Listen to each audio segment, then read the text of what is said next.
So I decided to go live today. Let me pull up my live feed. I decided to go live today because first of all, the kids aren't going to be in school tomorrow. It's going to freeze. So I said, let me make a video. So let's talk about, are you ready to die? Most people find that death is a very taboo subject. They don't like to talk about it. They don't like to think about it or anything. But the truth is that is the only thing that's guaranteed to you is death. So if you don't spend time thinking about it and what it is and what happens afterward or preparing yourself, you're probably cheating yourself out of a lot and you don't even know it.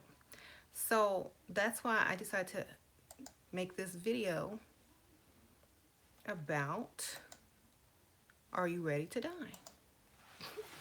Because if we go back thousands and thousands of years ago, when the ancient Egyptians, wrote the Book of the Dead,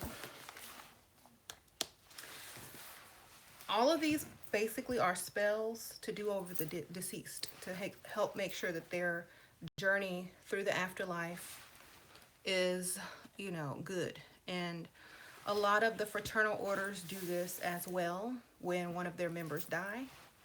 And, everyone in their fraternal order would come to the funeral home or whatever, the church or whatever. They would do their little ceremony before anybody else got there, because sometimes when people die, they don't get a chance to do certain things mentally to prepare themselves for the afterlife.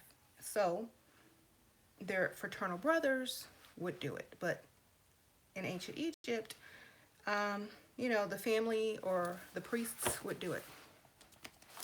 And these are spells to ensure, like, for example, there's so many spells, and in these spells you will probably hear things that sound familiar because the Bible actually took from this.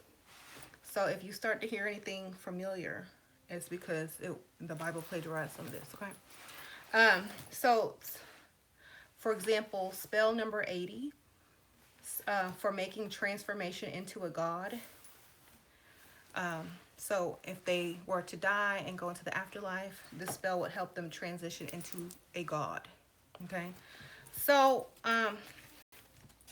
there's just so many spells, and most of the texts, have to do with the afterlife, the spirit, the astral body. It focuses more on that because that is the eternal life. So basically studying death and spirit and afterlife is studying eternity and your eternal being. The life that you have on earth is like super short, and it's almost like a school to prepare you for, the afterworld. And if you're not learning about it and, leveling up in consciousness while in the physical, then it's going to be very hard for you in the afterworld. That's what is said, because you're not prepared. Most people who believe in the, heaven or hell, that's not really much to prepare for. All they tell you to do, always be good and you'll go to heaven, and if you're bad, you're going to go to hell. I mean, that's the same thing as the Santa Claus story. So it has to be deeper than that, right? You can't just think that's it. There's more to it than that. They have scientific study, groups that now study reincarnation and have documented cases of certified reincarnations, with thorough investigation. So you have to understand that there's more to it than just heaven and hell. And people are understanding this now, which is why everyone is focusing more and a lot on spirituality, And it's very important for people to understand that preparing for the afterlife doesn't mean you're morbid. It's the same thing, because you're going to learn how to apply certain things in this life as well, because as above, so below. So what you're learning as far as in alchemy and in this life, you're able to take it with you to the past, to the afterlife and to future lives. And it's going to also, help you in those areas as well. So if you don't have this book, I'm sure it's online. or, you know, just the spells anyway. I found one in the library years ago. I checked it out. Um, so if you know, I think I got this one somewhere, like at uh, one of those bookstores in the discount aisle. So it's a very good book. It has lots of pictures in it, and then all the spells are in there. But as far as like another spell was, let's see. Let me find a different spell. Another spell is for,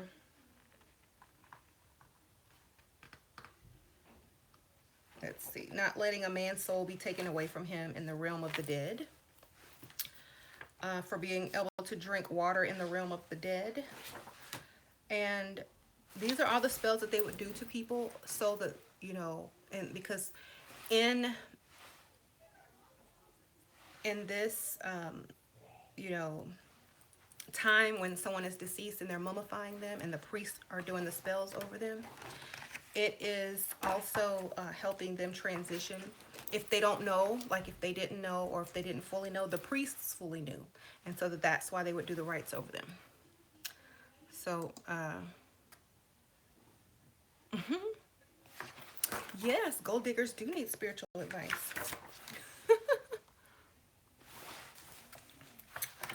Yes, I'm sure that, well, someone asked me to talk about certain things, and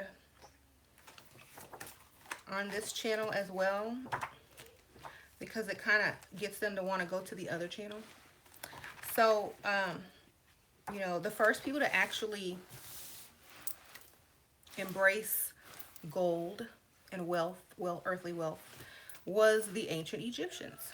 And through this, they understood that, you know, there was power in agriculture and in wealth, okay?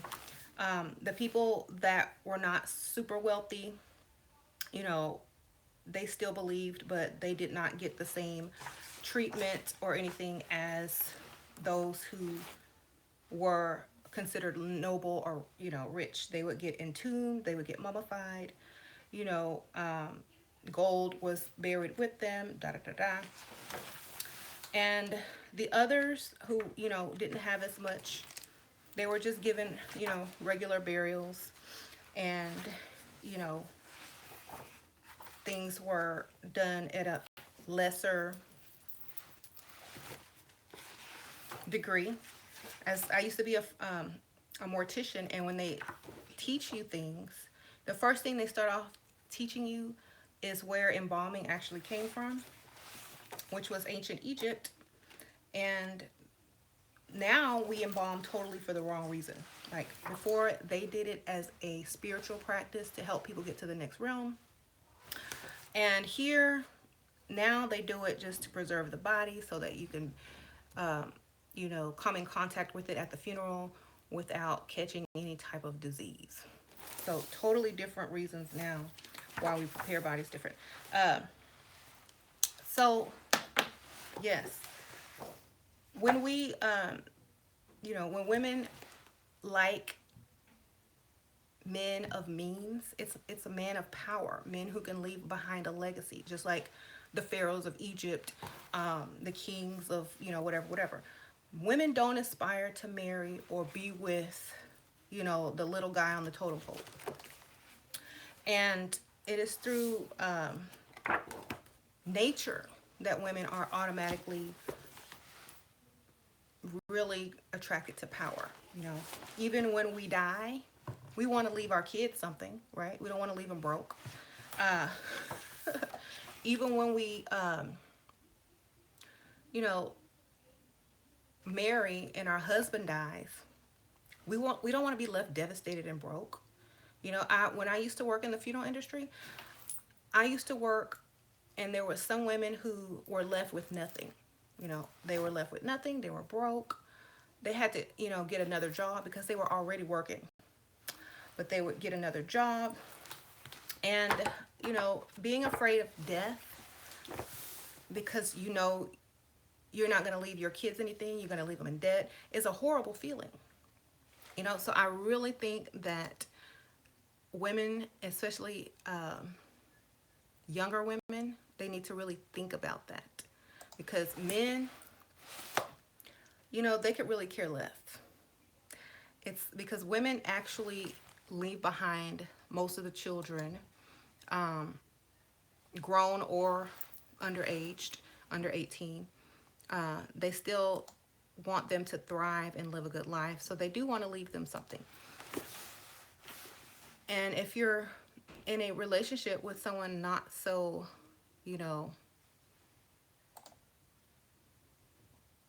abundant, all you're going to leave behind is debt.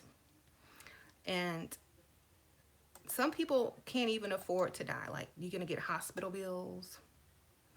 And being afraid to die, not having your spirituality together either, because you're so focused on work, whether you be Christian or whatever, you can't even focus on that. You just got to believe in what they told you to believe in so you can continue to work and do whatever. You know what I'm saying? So you don't have time to contemplate your death because you're so overworked. You don't have time to think about it. You actually fear it because your time is winding up because you're at work 8 to 12 hours a day. Okay, while everyone is enjoying life or working less hours or working from home and enjoying, real life instead of working for someone else and wasting their life. So I feel like if you're not able to do that and you do fear dying because you haven't done what you actually wanted to do in this world, you haven't accomplished what you wanted to accomplish, you don't know what you want, you haven't accomplished your dreams, you haven't even worked towards your dreams because you're too busy, you don't have any help.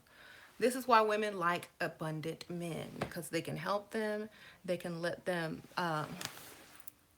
enjoy their life, seek more spiritually as far as, with whatever they believe in, be actually able to actually read a book, be actually ready to explore other things besides career, work, and caring for kids. Most women get attached to guys. Most pick-me chicks get attached to guys because they don't have any hobbies. They don't have anything else to focus on except for work, they man, and their kids, hopefully, So they get caught up quicker. And you can't really get caught up if you have other hobbies and you have other things that your focus is on and you're preparing for certain things and you actually have time to do things. You're not going to want to spend all your free time, which is probably very little, with all the time with the same person. So it's good to be a well-rounded woman, and being a well-rounded woman means not always working yourself to death. Okay. So, for example, my mom, she has everything taken care of. Like if she dies, if I die, if her husband dies, whatever, everything is already taken care of because she prepared. So no one's afraid to die. Although everything is in place. If you can't say the same thing in a couple of years and you're still figuring out how you're going to live, that's a problem. Okay.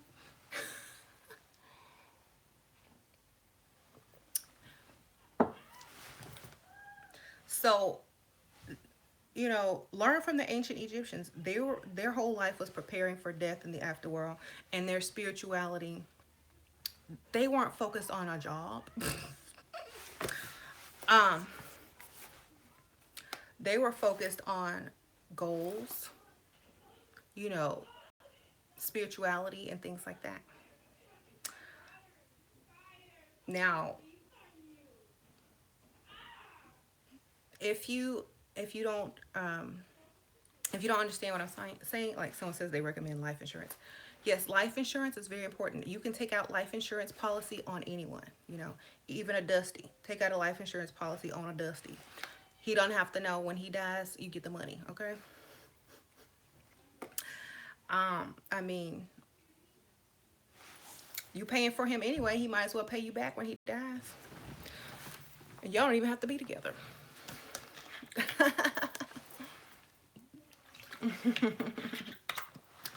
So be very prepared. Like, and don't and like, if y'all want to go to my spiritual channel, that's fine. A lot of people, you know, we don't have the same type of spirituality, but if you are curious about it, I do have that other channel, Ashura Star Goddess. And I do have like a beauty channel and a haul channel called Ashura Star. Y'all want to check that one out. And then I have this channel, of course. So yeah, I see so many GoFundMe's for funerals on Facebook. It's sad. Okay. Um, and you know, people have to uproot themselves, move. Their kids have to change schools. They got to go live with relatives and stuff like that.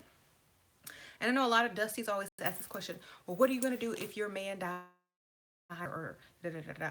Well, we can tell that those type of men are not financially literate, because most men who have, you know, some type of career, 401k, they have life insurance, they have, you know, medical insurance, they have um, beneficiaries and stuff on their life insurance, you know, money market accounts, stuff set up with their bank, you know, and their mortgage is paid for if they should pass away, and blah blah blah blah blah. So these type of things, if you're asking those questions or you're using that scenario, you don't have any financial literacy, you probably don't own a home, and you probably don't have a real career.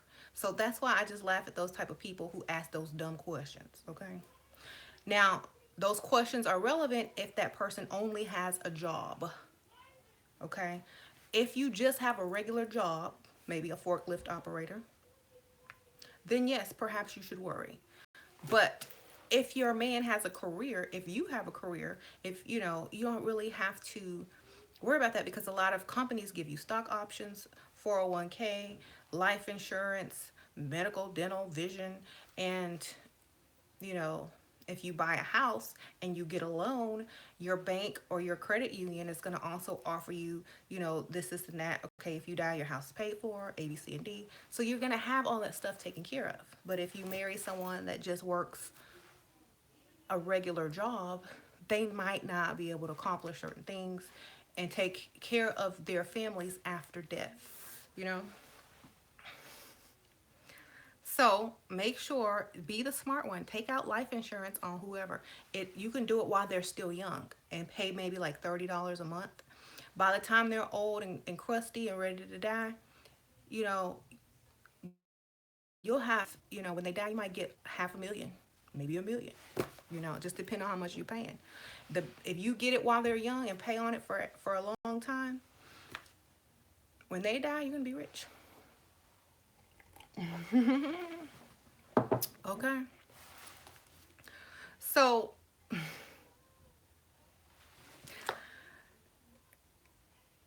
yes. So make sure you're preparing after life, death, after they die.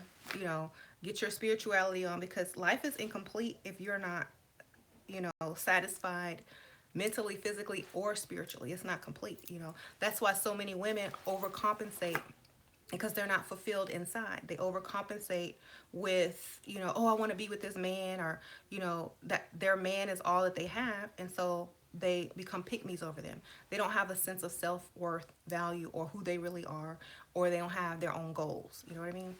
So they focus on this man. And instead of focusing on themselves and maybe, you know, a deeper part of them, they focus on something else, because they are not trying to focus on something that they don't have time to focus on, you know. A lot of women also feel like being spiritual gives you the pass to be broke, and that's just not true. Look how spiritual the ancient Egyptians were. They were one of the most spiritual people, and they were not broke. Okay, they lived in luxury, nice homes, agriculture. They were, they had all that good stuff, and they did not believe that riches were evil. And the Hoteps do, but I don't know why. A lot of Hoteps feel like, oh, it's not about the money and spirituality and da da da da. And oh, why you wearing all them wigs and makeup? But let me show y'all. Let me show y'all where the wigs and the makeup originated. Ancient Egypt. The very ancient Egypt. The very things that Dusties and Hoteps uphold, but they ain't gonna talk about us when we wear it, okay? Look at this. I mean, they got wigs, gold, jewelry, nice clothes, and everything. So why would you down that? And that's, the very origin of your spirituality, or part of the very origin of your spirituality. It doesn't make sense. It's being hypocritical, So, that's why it doesn't make sense to me. If you're so spiritual, but you have nothing to show for it, you might not be the most spiritual or the most anointed, is what you would call it, because the Egyptians, the ancient Kemet lands, ancient Kemetic lands, it was rich, it wasn't poor. So they were rich in spirituality, they were rich in agriculture, gold, and everything. They weren't poor. And their focus was on spirituality. Okay? So I had someone comment to me saying, oh, I'm not about this and I'm not about that and I'm fake and I'm phony. All I want to do is help people get wigs and do makeup and stuff like that. And so I just point to this. Okay? So guess what? You have to take, you have to remember. Someone says, what is a Hotep? It's just a derogatory term that some people use now, but the literal meaning of a Hotep is, there was a name of a person named Imhotep, and they were the only human that was deified. He was deified because he was so great. He was a doctor, a scientist, a poet, and da da da da. He did so much great stuff. They went ahead and made him a deity, and he was from ancient Egypt. So his name was Imhotep, basically, and they buried him as Pharaoh. He came from being poor into being rich, well-known doctor, scientists, artist, poet. He came from nothing to one of the smartest and brightest people of Egypt. So that's what a Hotep is. So when Imhotep, so the Dusties, they didn't get to that level yet. So they're not really a Hotep. So, that's why I just call them Dusties. Because in order to be, a Hotep, you have to become great. Okay. Yeah, he was in the Mummy. The dude from the Mummy. They made him evil, but he wasn't evil. Okay, because they always try to make people evil. So make sure you don't let these dudes get you down and talking about, oh, you're not deep, you're not spiritual because you wear wigs and makeup. Just say, well, what about the ancient Egyptians? They did the same thing. They were very wise, very smart, prepared for their afterlife, focused on their looks, their riches, and their spirituality all at the same time. Beauty as well. They were complete, okay? They were brain surgeons. Yes. And, you know, why not? They should be. They should, you know, we should all try to be the total package. Why shouldn't we? You know, um, just because, okay, so on the level up video, I had a few negative comments, of course, from some trolls. And the ladies who had made their level up transition, you know, some of them looked really good. Some of them looked gorgeous. Some of them looked, you know, like they really put effort into their looks, you know. And a lot of people got mad about that. Now, if you're going to get mad at somebody for leveling up because you think it's them not trying to be who they are, or putting too much makeup on, or putting wigs on, go look at your ancestors. Go look at them, okay? Because they're the ones that invented it. How you doing? Okay.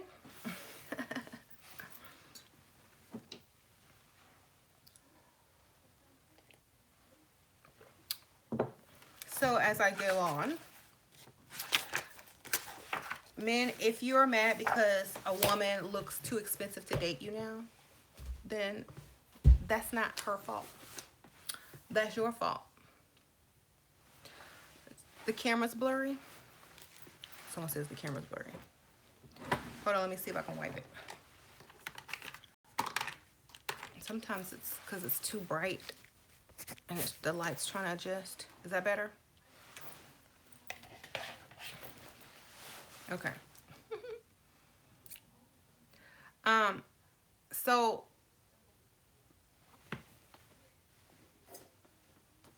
there we go. So yeah,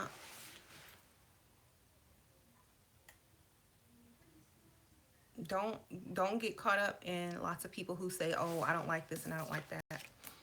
That's their problem. You like it and it's working for you. A lot of ladies who have, you know, upgraded their looks have been getting so much attention from men, dates, offerings, gifts. So whatever y'all don't like, everybody else likes. Okay? And it's working for them. So just because y'all don't like it doesn't mean everyone else doesn't like it, and doesn't mean that they're not getting positive results because of their upgrade. They're getting treated better at work by strangers. They're getting asked out on dates now. Before, when they were getting passed up, not really paid attention to, you know, whatever. I'm not saying anything bad about them in the past, but they knew that they wanted to level up, and that's their option, you know. So the title is, Are You Ready to Die? You know, you have your financial things in order. Are you married to someone that's going to leave your kids or you something in their will, or have you taken care of? Is your house going to be paid for?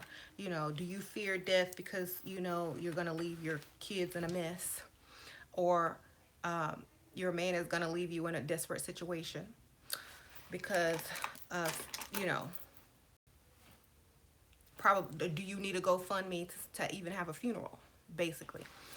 Think about this kind of stuff. If you're living with someone who is not financially responsible, you know, people die all the time. You don't have to be old to die, okay? So do you know that so many people don't have enough money to even have a funeral, and they have to do GoFundMe on Facebook? You know how embarrassing that is? So, you know, are you ready to die? Do you have enough money to die, basically?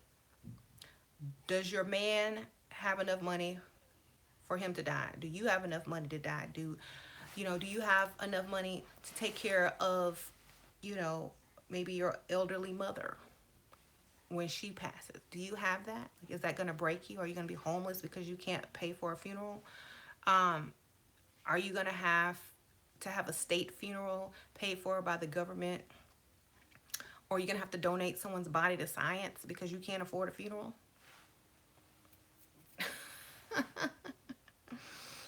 Because, you know, we have so many people that don't think about death. They just keep living, spending money on their dusties, buying them shoes, paying rent, letting them live off of them. And then when something happens, they can't afford it. You know, when their parents die, They need some money to bury them. They can't look to the man. They don't have any savings. You know, if their Dusty dies, who's going to babysit? Okay.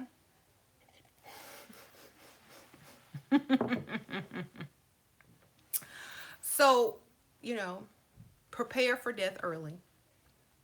Have your little savings account. You know, cremation is probably the cheapest you're going to be able to get. Or you can donate their body to science. That way they don't have to pay for nothing. Um, and just y'all, I say this because, a lot of people look down on gold diggers. They look down on women who want to secure, some type of man with money. But they don't think about the future generations. They don't think, oh, are their kids going to be able to go to college? Oh, are they going to be able to afford a funeral? Oh, what if this happens? Are they going to be afford to relocate? You don't want to be stuck.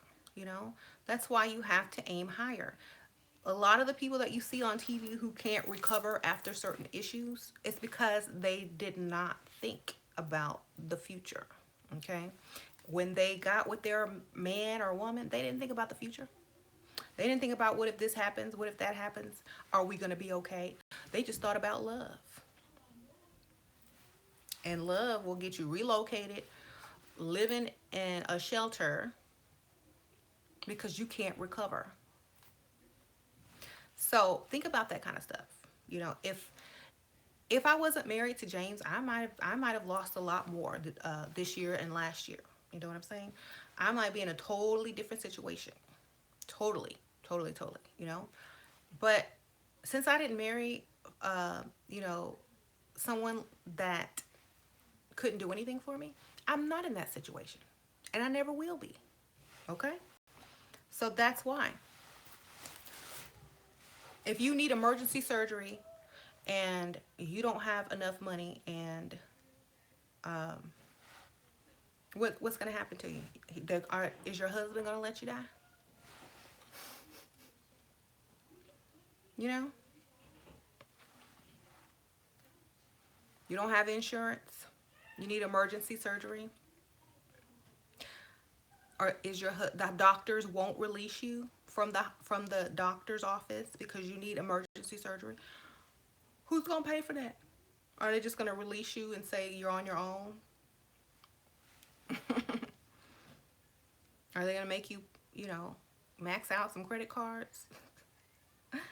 So, yes, no one thinks about death when they're young. But if you go on YouTube, there's so many YouTubers have lost their husband and they get on and make that video. They're like, the video is called My Husband Died or My Boyfriend Died.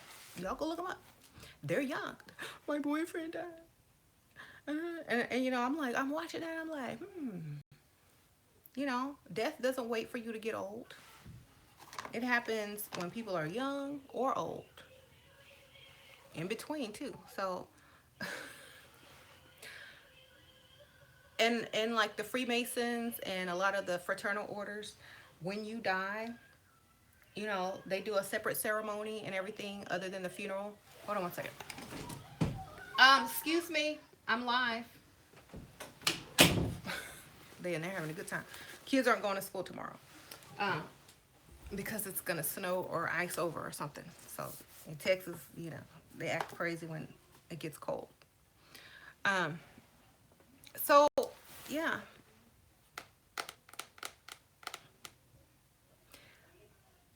Yes. Now, if y'all want to go into depth more about death and the afterlife, yes, my other channel is probably the best place to go. But as far as what I think about death, like when you die, you're not going to be able to physically be here to help your kids or whatever. So you need to leave them behind a legacy, some type of savings, some type of trust fund, some type of something. That's why that's why a lot of people don't have wealth, because every time one person dies, the poverty level cycle starts over again. I was watching this movie Slight yesterday, and I don't know if y'all seen the movie Slight. It was pretty good. It's about this young boy, like a teenager. His mom died and left him and his little sister. And he was like a street magician.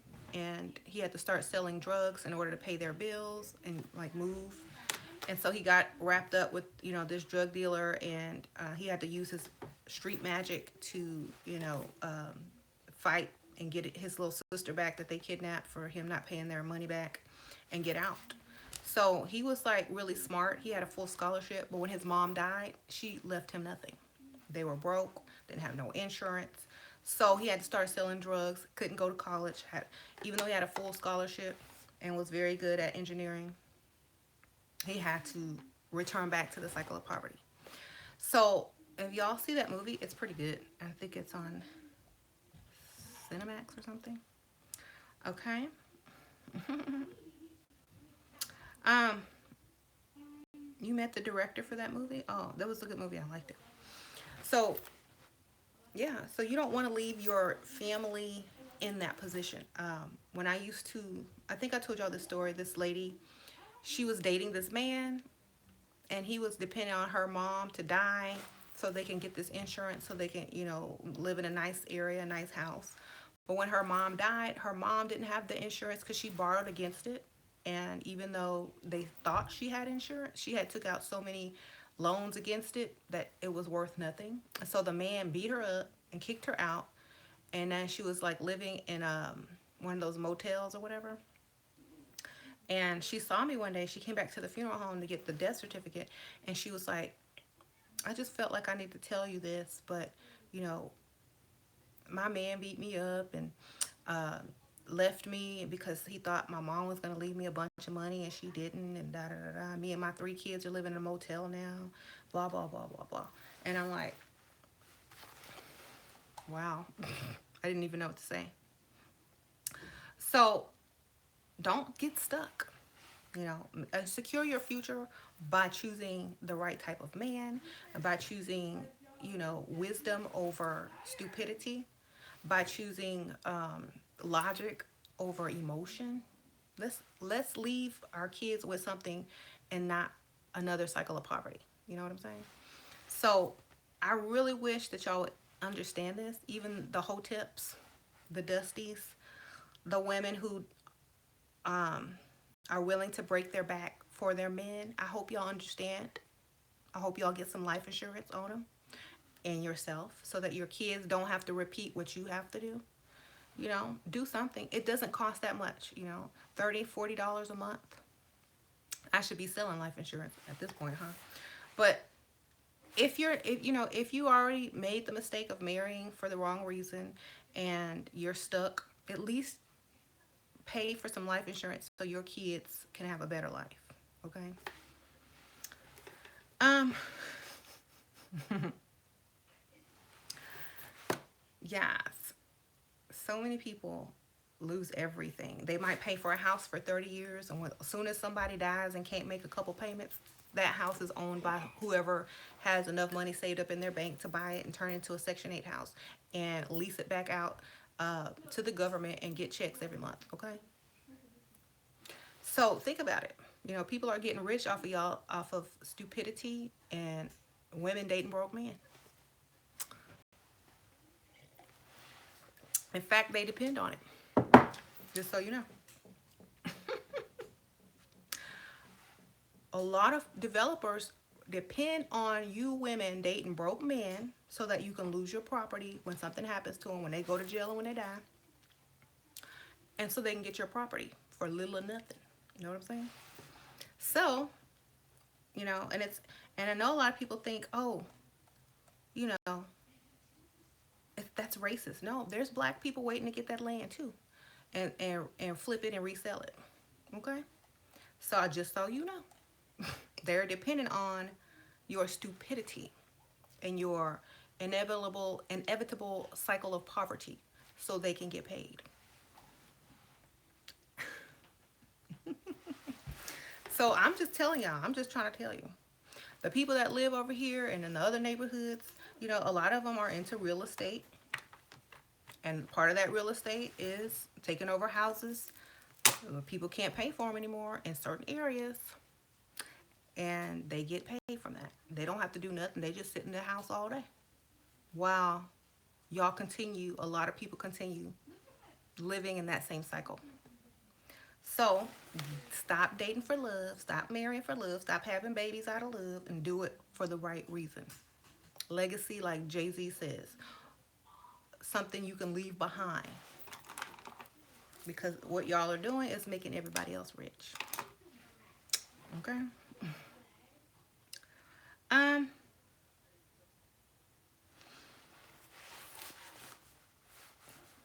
I'm just telling y'all the truth. You ask a lot of people who invest in real estate, they're going to tell you where they run to first. Where do they run to first to get guaranteed money? I'm just telling you. They run to the neighborhoods where people lose their houses a lot because of death, bad choices, and who they married, or if somebody goes to prison and they can't make the money. They know those neighborhoods. They go straight to them, buy those houses up real quick, flip them, and sell them to Section 8 so that they get a guaranteed government check. Yeah. And it's all because y'all can't make good choices and keep your own property because you keep marrying, dating, and having babies by Dusties. Okay?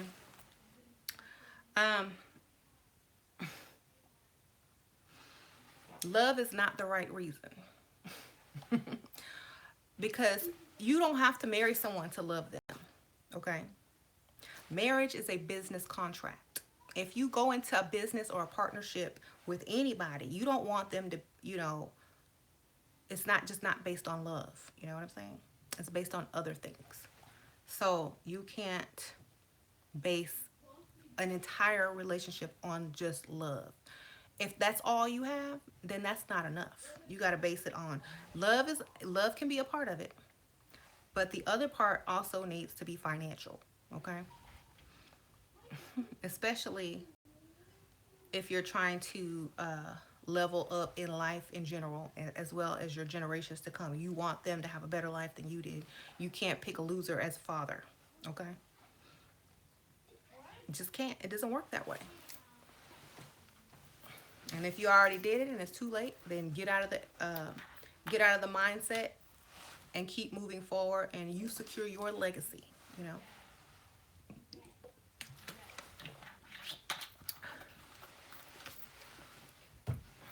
This is what people used to do in the old days. That's why you have old wealth, old money, and new money. Because in the old days, they would have saving, get paid, save, profit off of other people. And then when they died, they leave that stuff to their kids or the family business to their kids, and it would just keep going. But we don't leave nothing. A lot of people don't leave anything behind but debt. So that's what I'm saying.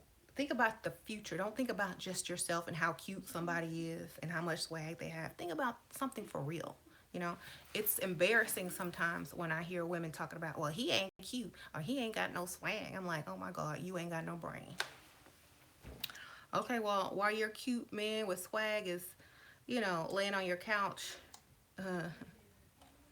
yeah, I'm going to be investing in when y'all lose that house. Okay? So, think about it. Y'all got to be smart. Because most of y'all aren't ready for death, and you're barely ready for life because you choose the wrong partners. Just saying, think about it. Would it make more sense if you didn't have a lot to date someone that didn't have a lot? Or would it make more sense if you don't have a lot to date someone that has a lot? Wouldn't that make more sense? First of all, they could teach you how to get it. They would keep getting it, and you would only be pulled up. But if you're dating someone that don't have nothing and you don't have nothing, then y'all both ain't gonna have nothing. Some people might work hard together and build up together, but that doesn't guarantee that person's gonna stay with you. Okay? We already know that. We already know that they're not gonna stay if they feel like they can do better. Okay? So y'all need to really start thinking, can you even afford to die? Are you ready to die? Are your children ready for you to die?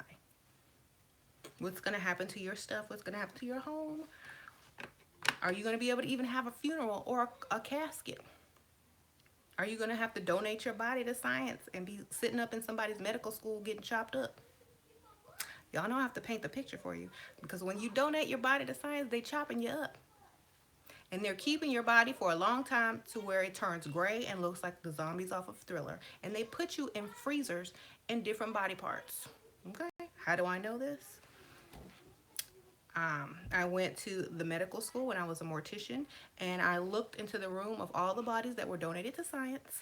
There was just rows and rows of feet with tags on them, and when they're ready for a medical student to practice on you, they pull you on out and do what they need to do. So, you know, it's an alternative if you don't have any money. um, it even costs a lot of money to get cremated. So you got to still have enough to do that, you know. It don't cost a lot, but it costs more than most of the average people have saved up in their accounts. So that's what I'm telling you. Can you even afford to die? Are you ready to die?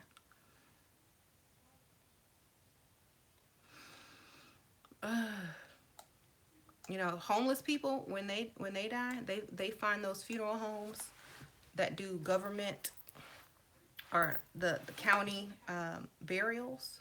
They get you the cheapest cardboard casket, and they do a direct burial with no headstone, and potter's field is what they call it.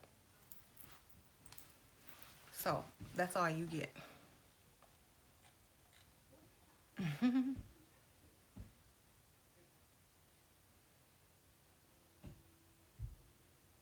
Who's to say that the person you like is a loser with no money, isn't driven and trying to be successful?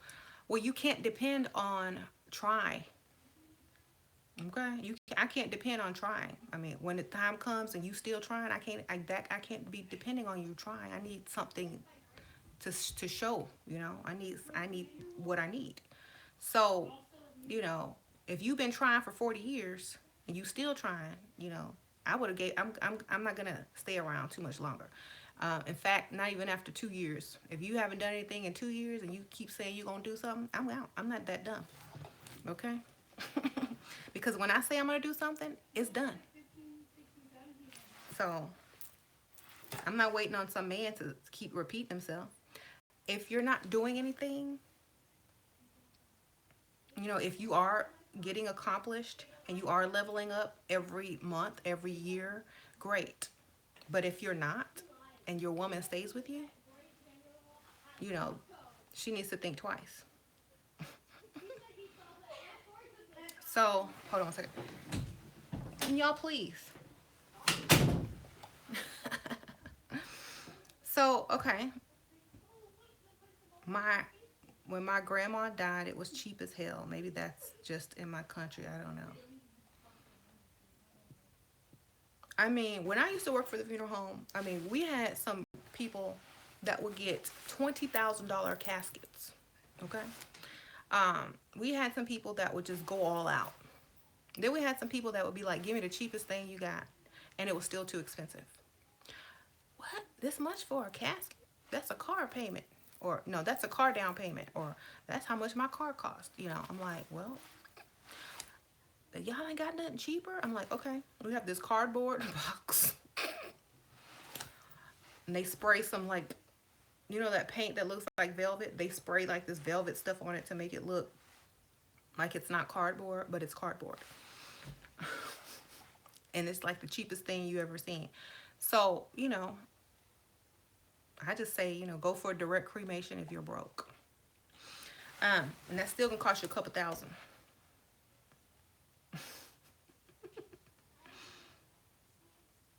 Why is it so expensive to bury someone? Okay, land. You have to buy the grave, the plot from the cemetery, and sometimes they make you buy 2 plots if you're gonna buy one, because chances are you're gonna want to be buried next to someone. So in some cemeteries, they make you buy 2 plots. Okay. You got to buy a headstone because you'll have an unmarked grave. Those headstones are expensive. You got to pay for the embalming process. That's expensive. You got to they charge you for everything. Picking up your dead body, embalming it, washing it, preparation, dressing it, everything. They have they get paid. Flowers, you got to have police escorts to for the funeral to the cemetery. You have to rent the church or the funeral home for the wake and the funeral. Flowers, you got to pay the funeral employees. What else? The hearse expense, the limo for the family expense, the death certificate cost. So it's a lot of money. Same price as a wedding, somebody said. Yeah, probably even more than a wedding. So can you afford to die?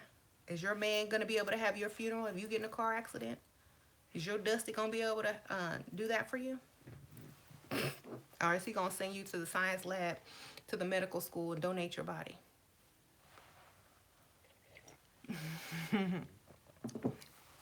Is your picture gonna be up on Facebook talking about GoFundMe, my baby mama died?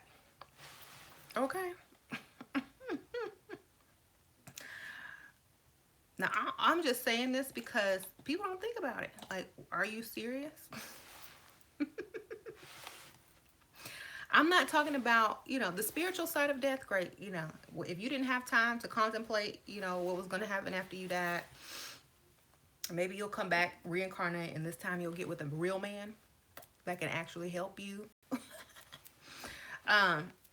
Because I know that's what I would do. As soon as I died, I will come right back, and I will be reborn. And my mission in life is to avoid Dusties and get with somebody who can actually let you have a good life.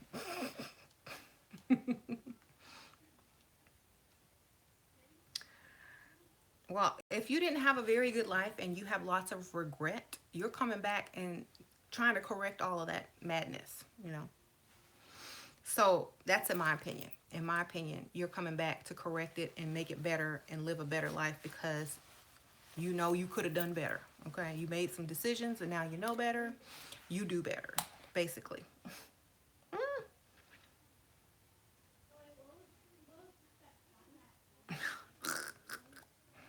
Yep. So, I really just think about it. Y'all just sit down and think about it, ladies. If y'all are sitting with a Dusty, are you married to one? If you got in a car accident tomorrow, how would your funeral look? Especially if your, mom and dad couldn't contribute, or they already passed away, and you're older, and your Dusty is still Dusty. How's that gonna look? What is a Dusty? A Dusty is a poor person, a poor man.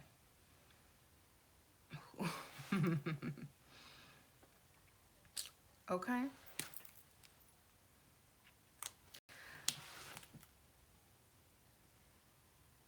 So, you know, when a pharaoh was born, they started building his tomb. Some of them that have the pyramids, they started building the pyramid. So right when they were born, they started building their tomb and their pyramid, because they were prepared, definitely prepared. They started, doing the hieroglyphs and everything on the tomb walls and everything. They already started working on it as soon as he was born. So preparing is smart and wise. Having time to contemplate, plan, and actually live life before death instead of just working, working, working. Shira. This is the book in the thumbnail. I got this book, I think, at Books A Million, probably at Barnes & Noble, too. And it cool, it has like this little jewel. But, yes. So, whenever someone says, look, you wear too much weed, you wear too much makeup, da-da-da-da-da, go work, go work. I'm like, you know, I'm just me, The ancient Egyptians, like I said, wore wigs, makeup, blah, blah, blah, blah, blah. were well prepared for death, had a balance of abundance, spirituality, culture, and knowledge. You know, they didn't have a ratchet culture. They didn't have, things like that. So, these hoteps are these spiritual dusty guys who say that, oh, you need to focus on this and not money because that's not spiritual. They're actually wrong, because the very people that gave you alchemy, spirituality, and all that kind of stuff, they were focused on their abundance belief, okay? And they also wore makeup and wigs, okay? So don't let them tell you not to put on some makeup and some wigs and they sitting up here with an unk tattoo. Okay? Tell them, I'm sorry. I'm going to do what I need to do. um, and, they don't even think about that before it comes out their mouth. That's how you know it's a form of control, and so other people can't look at you. Okay, because if they were real hoteps and real dusties, they would understand why you wear wigs and makeup, because their ancient Egyptian ancestors wore the same thing, you know. So if they're telling you you don't need all of that, you look good just the way you are, da da da da. Yeah, I'm sure these people look good just the way they were too, but they put some effort into what they look like. They got up, put on their little wig and eyeliner and started the day. Put their little oils on, went out, walked. I mean, if you're going to be a king, you need to look like a king. If you're going to be a queen, you need to look like a queen, not the slaves, okay? See, you can tell the difference, okay? Let me show y'all. In the book, you can tell the difference between the poor and the rich. The rich had the hair and the makeup. The poor people didn't hardly have nothing, They just had a skirt. So the servants, they want y'all to look like maids. Okay, that's why I say, don't get mistaken as somebody's maid or somebody or a lesbian because your man says you don't need all of that. Okay, and a lot of guys say, oh, you don't need all that stuff on your face. Okay, so go look at some rich lady and then go look at her maid. Which one has the hair and makeup, which one don't? Okay, do you want to walk around looking like a maid? Okay, I'm just asking. I don't care what guys say they like. They're lying. They like you low maintenance, like I always say, so no one else will look at you. If you look like, someone says the help, if you look like the maid, then you doing something wrong. Okay?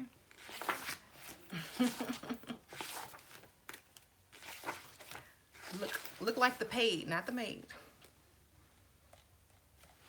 Thank you.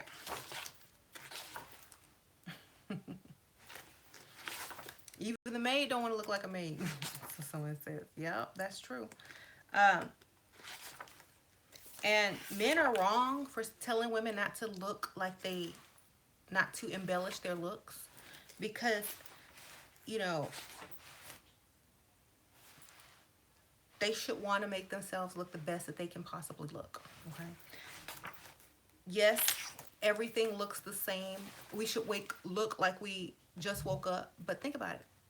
If you were to go 100% natural of everything with no clothes, no bra, no lotion, no anything, that's 100% natural. Now you put on lotion, you put on chapstick to maintain your body, your skin. People put on makeup to embellish and maintain their faces. People do hair to maintain their looks. So what's the difference? I don't see any difference.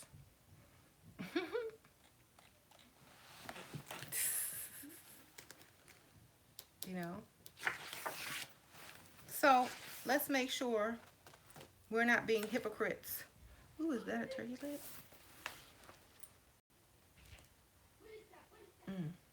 Let's make sure we're not being hypocrites, men. If you have an unk tattoo and you telling your chick she don't need makeup, then go look at your ancient ancestors. They wore lots of makeup and wigs.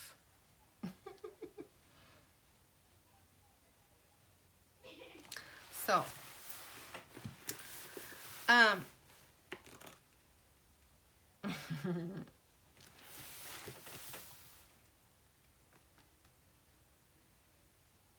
yeah. Someone says, y'all keep listening to this Jezebel. Well, according to the source information of what actually happens in the afterlife, there is no hell. Okay. So if that's what you want, you know, when you die, you create that in your mind. Yes, you'll create it and go to it if you believe in it. But a lot of people don't believe in that stuff anymore. Um, some people do. But, you know, if dating a broke man is going to get you into heaven, I'd rather go to hell. How you doing? Right?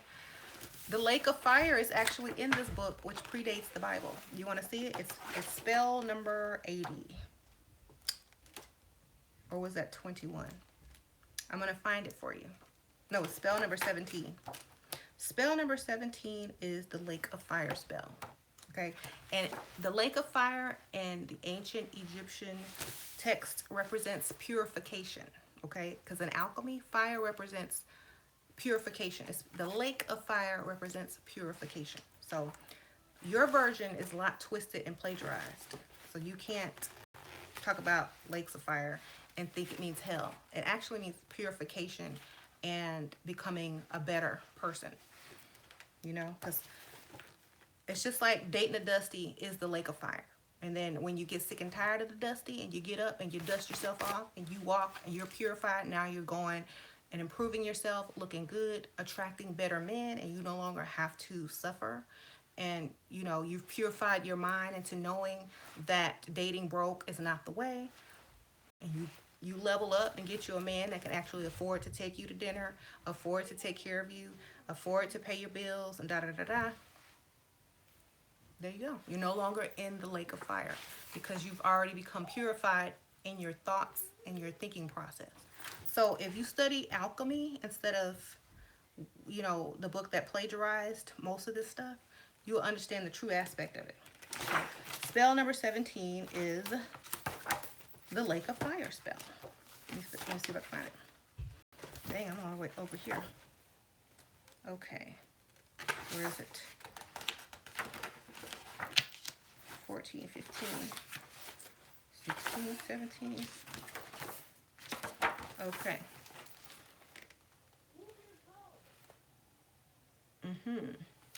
So, y'all look it up. Y'all can Google it. It's there. Google is free. And see, this picture right here represents the lake of fire. That's it. And you see, there you go.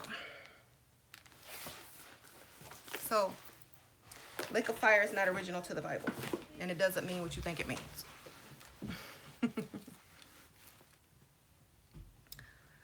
Okay. And spells in the ancient Egyptian Book of the Dead does not mean casting spells on people.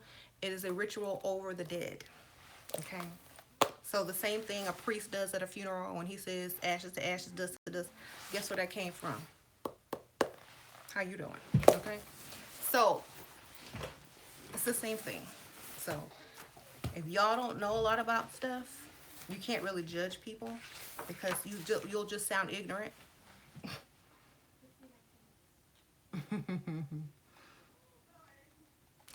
So if you're the whole point is if you were to need emergency surgery and your man is the only one who you could depend on, if you were to die, if one of your relatives were to die, could your man or could you afford to bury them because of your choice of partner? You know, are you able to afford things? Do you have life insurance? Is your man going to set you up for the future Are your children up for the future? Do y'all have trust funds? Are y'all gonna still be in the cycle of poverty, and will your kids have to repeat it? If you know, uh, that's why I'm saying, are you ready to die? Because most responsible, financially responsible people, if they died tomorrow, everything's taken care of. No one's gonna have a debt. In fact, they might have an increase. So when you die, the people you love should be increased, not decreased. Okay? So if you're not in that position, if you're not with a man that can put you in that position or your children in that position, then you need to think again. Okay?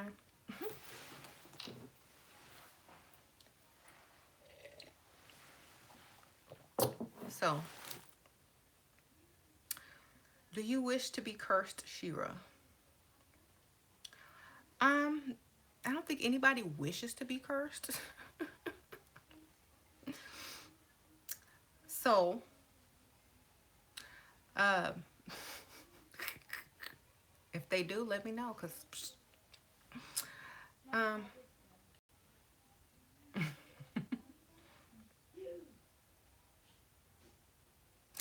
this necklace is by Betsy Johnson. You like it? It was a gift from one of my viewers.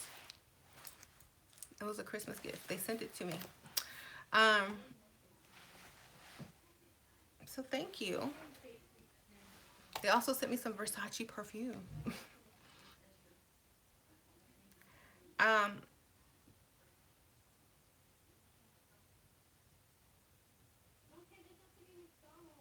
so, you know, a lot of guys are upset because women want them to be better.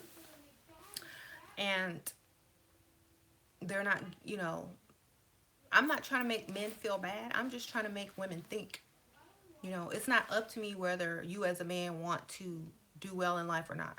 But it is, you know, something that I want to share with women, that they need to be making wiser decisions because they are the ones that have the children, leave behind the children, and teach the children mostly. So what I'm saying is, you think about your future generations and what you're going to leave behind if something happens to you, you know, or if they need something and you can't deliver, so they die. Do you know how many people I know that they could not afford certain things and their relative had to die?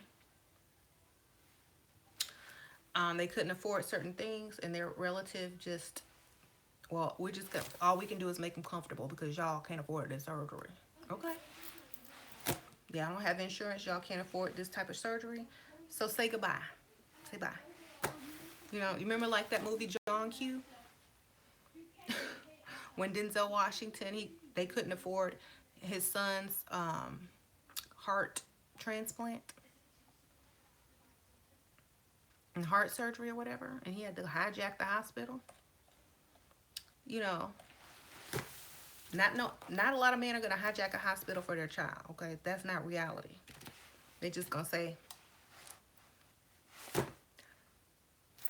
there's nothing we can do. Okay,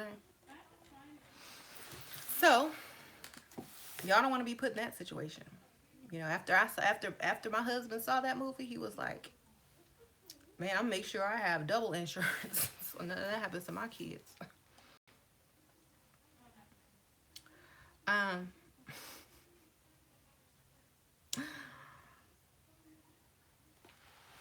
what store can I get that book? I think you can order this pretty much at any bookstore. Try Books a Million online. I think that's where I got this. Books a Million. It's by, here, I'm gonna hold it up, y'all can read it. But I'm pretty sure you, and it's just like raised, so the artwork is raised and it has like a little stone in it. And this is the back. So, just in case y'all were wondering. Um,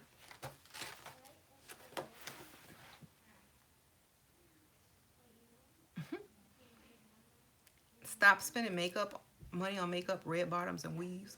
Well, we wouldn't have to spend money on it if y'all had enough money, if men had enough money to pay for it.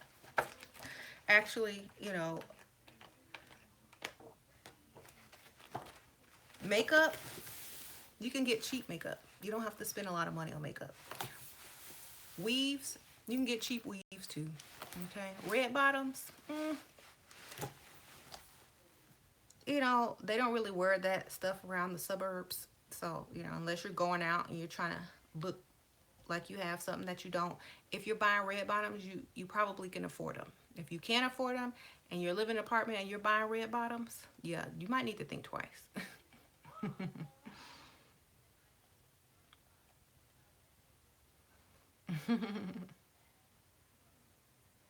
So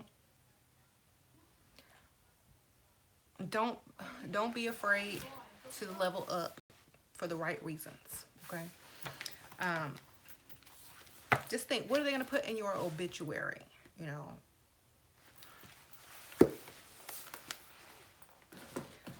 um, are you going to even be able to afford an obituary? Because those things cost money too. Yeah, they charge by the word. If you want one in the newspaper, if you want a printout at your funeral that's not on notebook paper or typing paper, it's gonna cost you some money too. Okay. Do y'all know that there are funeral programs that don't look like a folded up piece of paper? Have y'all ever been to a funeral with a really nice funeral program?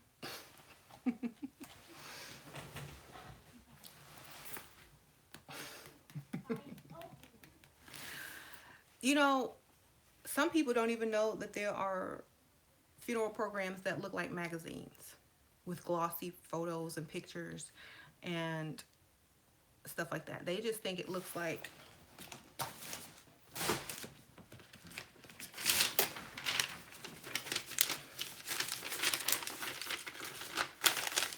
this with one picture here and the name of the funeral home back. That's not how the nice ones look. Okay.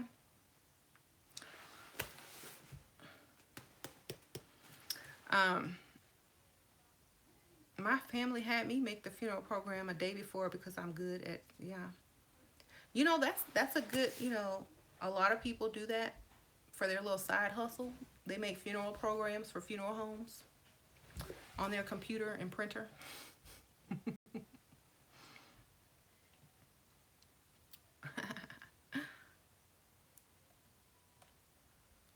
I used to actually have to do the funeral programs when I worked at one of the funeral homes.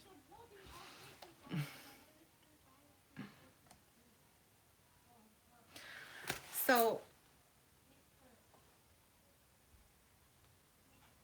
what do I think about the Hawaii missile threat? Well, I have a whole nother take on that, and that goes on my other channel. It doesn't go over here, but it's not what you think. I'm just say it's not what you think. Um, I would say the answer is in the Emerald Tablets of Thoth.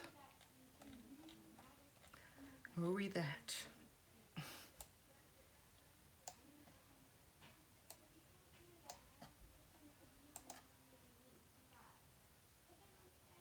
Morticians are nice and good business people.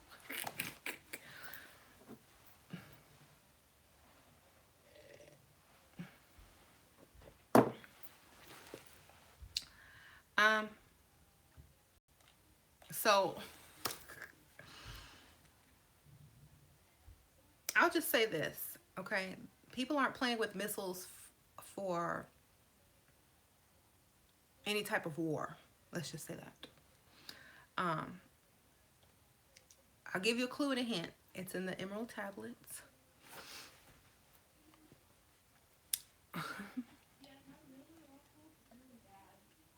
Just dig my hole and throw me in it. I don't need a funeral home. Well, where are they going to dig your hole at? Because a grave costs money too. In fact, it costs more than a casket. And then you have to buy a cement vault to put your casket in, which is another $2,000, the cheapest one. Because if they put your casket directly in the ground and the tractors and stuff roll over it, you know, the ground is going to start to sink in. So you have to have a concrete or a bronze vault to stick your casket in. First of all, that's another $2,000 and some dollars. It's very expensive. That's why a lot of funeral homes and cemeteries make money. And everybody dies. So if I ever get a bunch of money, I'm gonna try to buy a cemetery. Like if I ever save up a big old chunk of change, I'm buying a cemetery.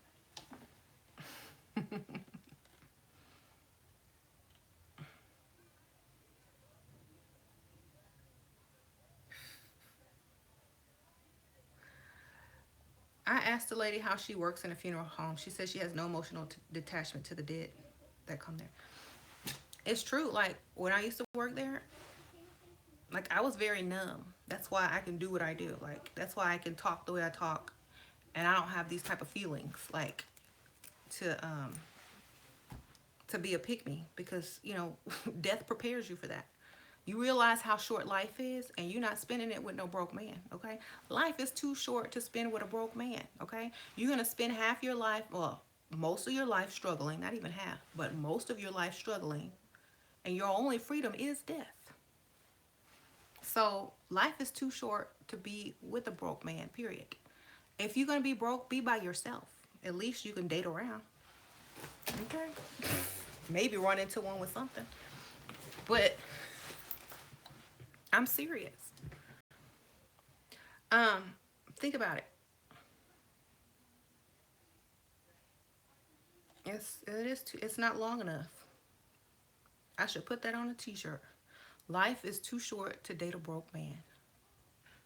That's true. Um,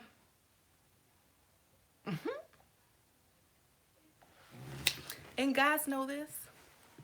Do you think men are rushing to get you an insurance policy? I love you, baby. I want to do things for you. I'm going to take care of you. But I can't afford to do anything. All I have is the only thing I can give you is about $50 a month. Okay, I want you to get me a life insurance policy and pay $50 a month on it for you. And make me the beneficiary. That's the best thing you can get a Dusty to do who doesn't have a lot to give. Get him to get his own insurance policy and put you as the beneficiary. Okay? And let him give it to you. Because if he can't give you anything in life, maybe he could in death. Okay? I mean, that's the least they can do. And you don't have to even stay together, as long as the insurance policy is in your name, it's all good. Whenever you get word of him passing away, call that insurance company. Layla. Layla. Yeah. Be quiet. Are y'all acting in there? What are y'all doing in there? So I was just getting chased by a rhino. A who? A rhino. Okay, well, that's not exciting. Wow. Thanks. Bye. I like your shirt. That's cute. Do you think it's important for people to have kids to have a meaningful life? Um, I think my kids gave my life more meaning.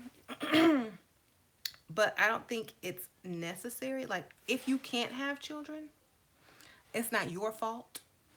If you choose not to have children, um, that's your free will. But I don't feel like it takes meaning away from your life. I think you can make your life mean whatever it wants, you know? Um, so I feel like it's your life to do it as you please.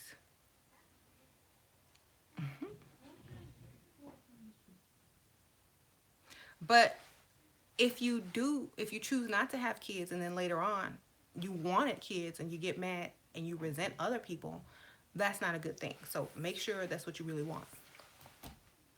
Because resenting other people for a choice that you made and you regret it later on, when you think about who's going to take care of me when I get old,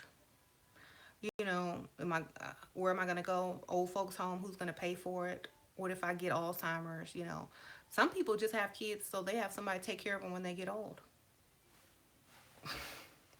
I know. you know think about it. Who's going to take care of you? Are you just going to donate your body to science?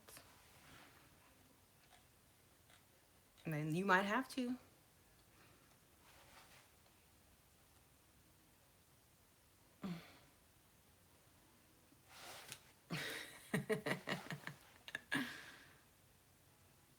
Okay. So, Layla. Oh, that's Sasha. A lot of women regret having children. That's because they probably had them with the wrong man. Hmm. Um, so, for example, I probably would regret having kids if I had a broke baby daddy. I sure would, because I can't give my kids the best life. They're always going to be lacking and needing, and I'm always going to have to work extra super hard and hardly ever see them. And I'm just going to feel like I'm living to work to make up for my own bad mistakes and choosing a bad father. And then my kids probably aren't going to be raised in the best area and probably get into the wrong crowd and start doing bad things. And I'm just going to create another cycle of crime and poverty because I chose to lay with a good for nothing, dusty, broke man who wasn't serious. Okay. So my point is, if you don't want kids, it's because you probably didn't count on their father leaving. So when I had kids, I was married, I was financially secure, um, with a husband. So I wouldn't have had children unless those things were in place first, because I'm about preparation. Okay. I live by cause and effect, not I wonder what's going to happen next. You know, create the cause. No, become the cause of your life. Be the cause of your own life so that you can get the desired effect. That's how you're supposed to live. You don't just let stuff happen and then I wonder what's going to happen next. And then then you're upset at what the results are. You have to plan your life. And if you can't plan it, do as much as you can to make sure it's the life that you want. Okay. Um, so I didn't have kids out of wedlock, and I'm not saying anybody who did is wrong. I'm just saying I knew that having kids out of wedlock was not a good idea. That's what I said. I'm like, you know what? Where I grew up, most people had kids in wedlock. I grew up in the suburbs. Okay? So that's what I grew up around. Now, it wasn't normal to have kids out of wedlock.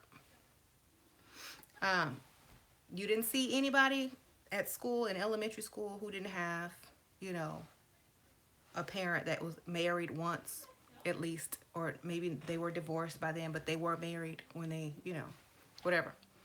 Two parent households. Saw a lot of that. So, and then I saw the opposite. You know, um, I saw when I started working in the funeral industry, I saw the opposite. I saw the opposite when I was in high school. A lot of the people that were friends that didn't go to my high school but went to other high schools and grew up in different areas, they were single parent children. Some of them were teenage. Their parents were uh, had them as a teenager. There was a lot of struggle, and I saw both sides of it. And I was like, I'm not gonna be on this side. Okay, I don't care how cute he is, what he says. I don't care. I'm not gonna be on that side because this is the type of life that I want. And with that type of life comes certain decisions. So I set myself up early to think like that. There was no way I was going to have children until I was married to somebody financially stable that I would not have to work. Okay? So that is my setup. I already knew what I wanted. But a lot of people just go with the flow, go by emotion, make dumb decisions based on looks and um, how they feel, and that stuff is not a good setup. Okay. Um, that's why I stay on birth control. Ain't no way. Yep. Um,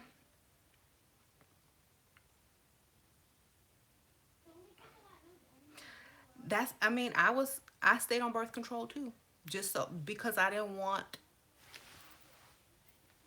I wanted what I wanted, you know. It's like, a man who plans to go to medical school or go to an Ivy League college or go to some certain type of career. He has to make plans from day one. He has to start his plans in high school. Okay, you got to make good grades in high school. You got to be this, you got to be that. You got to fill out applications. You can't have nothing on your record.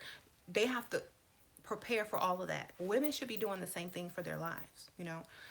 Don't let people get in the way. Like those type of men who are very focused, they don't let women get in the way. They say, no, I'm focused on my career right now. I'm focused on my career right now. They don't let y'all get in the way. But we let them get in the way all the time. And, or we think by trapping them with a child, it's going to make them love us. Men don't love like that. Y'all got it backwards. So love yourself. Preserve yourself for the best. Give yourself and give a child only to the best that can afford them. Okay? They can't afford you or a child, and you gave them one anyway, and then you wonder why they left. Okay? So all I'm saying, be smart. Be very smart. If you get pregnant by a Dusty, close your eyes and imagine your life in 5 years. Okay? Then you're going to know what to do.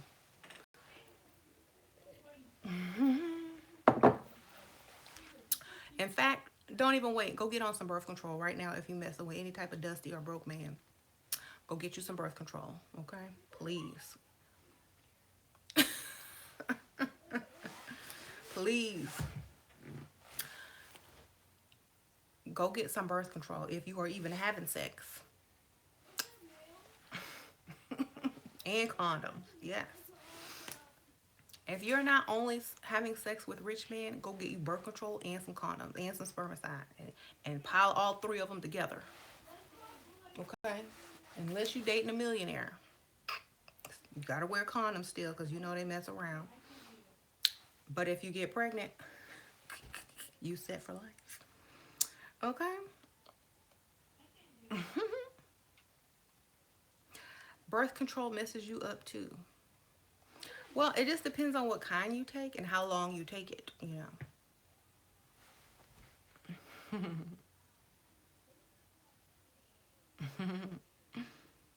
I'm, I prefer women to be smart than to be gullible. And I don't care how many Dusties say, ooh, I want you to have my baby. Like I said in the other video, that is the most ghetto thing I've ever heard. Okay? You turn back around and tell him, I want you to have my wedding before I have your baby. And see what he says.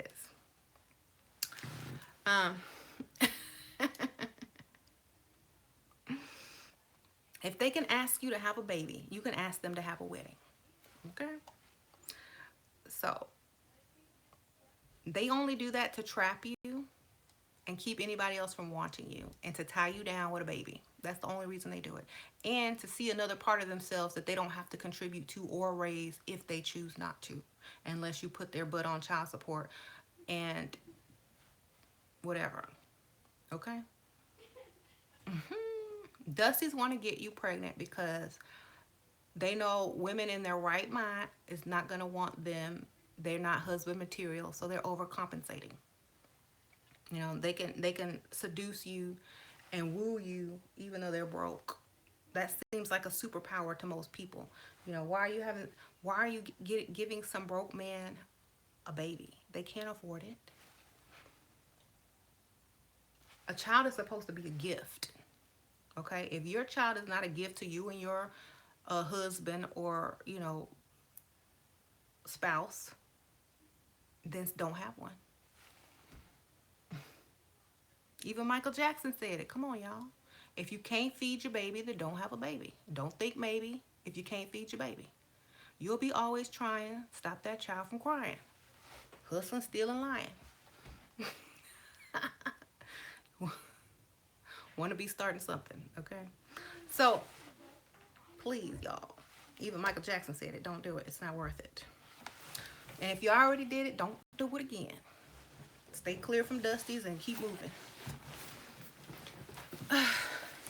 You know, they should have a class like that in high school, which is called Don't Be Stupid. Especially in the areas where it's prominent. They need to hire someone to go in there and teach people what they're actually doing when they keep messing with these dudes and having their babies. And I'm not being mean because I know so many people that have done this. My relatives, you know, a lot of people have done this. My friends, people I love, but you know, life could have been a lot different for a lot of people. That's all I'm saying. You can't change the past, but you can change what you're doing today. And the only reason I didn't fall into it is because I saw everyone else fall into it. Okay? That's what stopped me because I watched and I learned.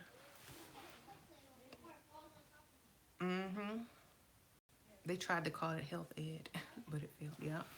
So, you know, when I was 17 years old, like I said, I had a plan. I had a 5-year plan in my mind. Where was I going to be? What was I going to look like? What kind of car I was going to be driving?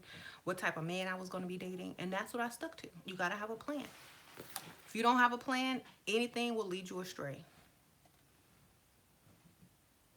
I remember one of my friends, you know, a lot of people will try to hurry up and get pregnant by someone with potential because they think they're going to be something. But just, you know, just by that can ruin their life or their own dreams, you know. The potential that this man had is no longer there. It was never going to be lived up to in the first place sometimes. Or now he has to quit what he's doing so he can work and pay for your baby that you decided to have with him because he had potential. Now his chances of even reaching the potential is gone. Y'all, women need to really focus and only go for people that already have it. Already have it. Don't marry potential. Marry someone that already has it. I don't care. Even if he has potentials, it doesn't matter. He has to have proof. Okay? I need you to already have that check coming. I can't work with potential, you know. That's just like trying to go get a job, you know, saying, oh, I'm in school, I just started, I'm going to graduate, I'm going to have that degree, but can I get the job already? Can I start getting the same pay as the person who already has the degree, but I have potential? No, they're not going to hire you on potential if you don't have what you're supposed to have. No. You know, maybe as a janitor, but they're not going to hire you for the job that you're trying to get. Just like you shouldn't take a man for a role as a husband if he can't provide. If that man can't fully provide for you and a child, he is not husband material. Straight up. Okay? And I don't care whatever he says. If he can't support you fully and a child, or however many kids you want, he's not husband material. Okay? So, don't get caught up. Make sure you're leaving a legacy behind for your kids. You're leaving money behind for your kids. You have insurance, life insurance. Your man has insurance and life insurance. Because if you can't even afford to die or barely live, what are you doing? You know? Is your funeral going to be a joke? Is your man's funeral going to be a joke?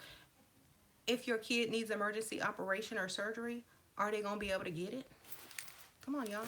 Let's wake up. Let's wake up because y'all are giving these people the benefit of the doubt. But when emergency situations come up, when real life situations pop up, oh, now they're sorry. Oh, now, you know, GoFundMe on Facebook is everywhere. You know, be responsible in choosing your partner. Go find somebody that can afford to actually start a life with you, you know. People just say, just throw me in a hole, but that's not, you can't do that. You know, it costs money to die. Especially if when they find your dead body, first of all, who's going to pick it up? Because somebody got to pay for that too. Who's going to come pick up your dead body? Okay. The coroner or the medical examiner office will pick you up. Okay.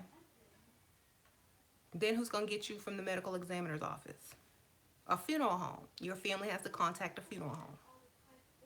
Or you can just donate your body to science and they chop you up in a bunch of pieces and experiment on you. That's the closest you're going to get to being thrown in a hole. And then after they finish messing with all your body parts and chopping you up, then they'll finally cremate you when they're done with you and send your ashes to your family. It could be a couple of years from now because they keep those bodies for years. They embalm them and freeze them, unthaw them, work on a leg because you're chopped up. Just so you know. Y'all know I like to gross y'all out. Yes, of course, the spirit never dies, but your dead body, they're going to have to do something with that. Okay? How much is a proper funeral? Well, the average funeral is about $10,000. Okay? That's the average funeral. Below average, maybe $8,000. That's going to be a cheap one. Okay? Cremation, you might can get away with it for $6,000 or $5,000, depending on what area you live in. You know, direct cremation, which means no casket, no funeral, no body, just take your body straight to the crematory and then that's it. That's probably going to be like $3,000 right there. So save up or get some insurance. Is it true that if you're an organ donor, they don't try to save you in the hospital?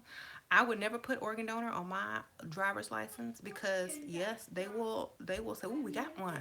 You know, I'm not. I even told my parents not to give my organs away, or I told everybody in my family, if I'm in the hospital and they ask for my organs, say nope, and then go in the back of the funeral home and check, make sure all my organs are there. And if not, sue. Yep.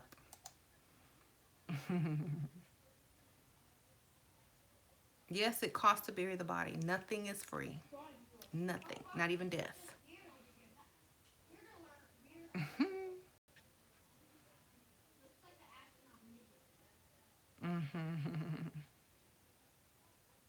Why do you need organs when the spirit is not dead? Because I don't like, if they're doing surgery on you and you're an organ donor, they can make more money off of your organs than they can saving you. So why?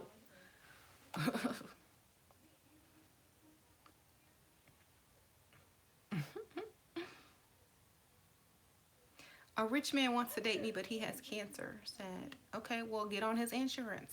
Get on his insurance policy. Become the beneficiary. Date him. Come on. What do they do when an organ donor, what do they do with the organ donor body parts? They give it to other people that need them. And they take them while you're still alive. Okay? You might be brain dead and somebody might need a heart transplant and you have a healthy heart. They might be able to save you, or they might, if they save you, they might make this much money. But if they get a heart transplant, they might make 20 times that. So guess which one? They're going to sacrifice you to make that money. Okay? Don't get on those organ donor lists. You just become a target. In fact, lie and say you got a bunch of diseases. Get you one of the medical bracelets that say I have this, and that. Make it up, child. They won't want nothing from you. Like, seriously. So, yeah, if y'all really can't afford to die, y'all need to change the way y'all are living. Seriously. Hepatitis Z. Yep. So the black trade market for organs is real? Hell yeah, it's real. Y'all didn't know that? the people that are super rich, you know, they might need an organ here, they might need an organ there, they need an organ everywhere. Money talks.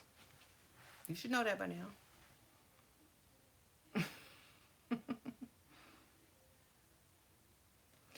So, you know, that's why I don't put none of my medical information online or anything like that. I don't put that I'm an organ donor. Mm-mm. Y'all ain't getting me.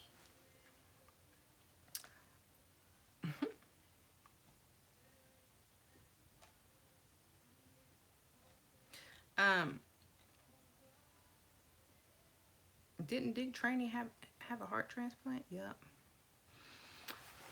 I don't trust like there was a video of this lady who was in surgery, and she could still hear everything that was going on, even though she's supposed to be passed out. She could still hear, and she said that the doctor was contemplating letting her die so he can get the organs, or should he get her organs and, you know, let her go. And she heard this, so when she came to, you know, she was like scared that, you know, can you imagine hearing this, being afraid that your doctor is going to make a bad decision? And when you wake up, you know, you have to live with that, knowing that you could have been killed for some money. So she reported that, and one of the nurses actually witnessed it and backed her up.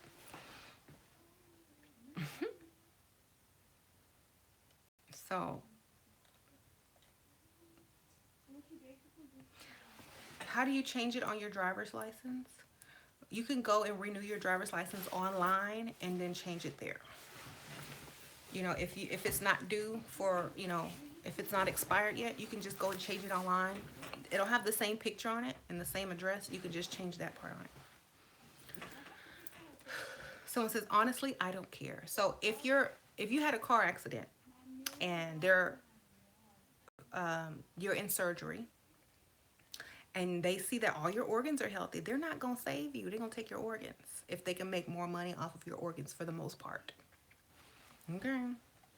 They'll get all your information. Okay, they don't have no kids. Okay, or, you know, this person's putting a lot of extra money in my pocket to find a donor quick. This is a good candidate. It's a match. You know, let's test them, see if they're a match for this dude waiting over here. Ooh, it's a match. Let's take the heart. Say that they died upon impact, you know. I don't trust people like that.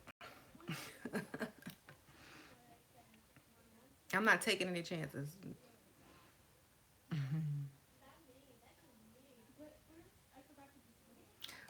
Watch this documentary, How Much Is Your Body Worth? It will open your eyes.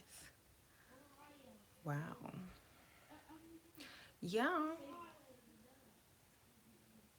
Show us your copy of the book again, please. Okay. Y'all want to see this book again. But,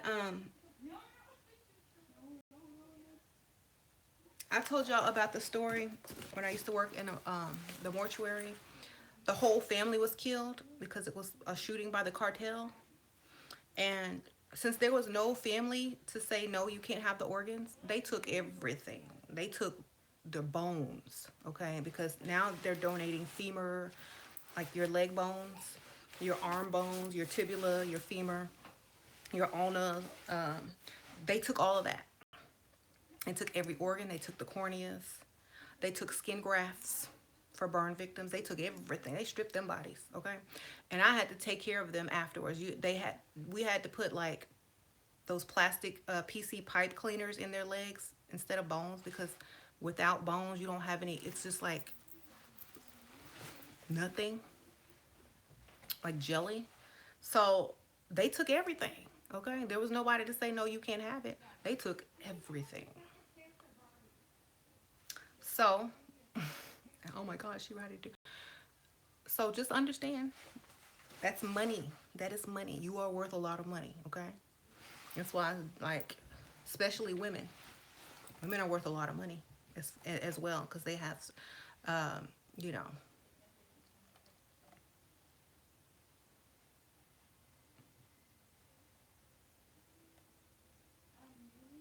That's why they tried to call the family. Sick. I'm staying away from organ donors.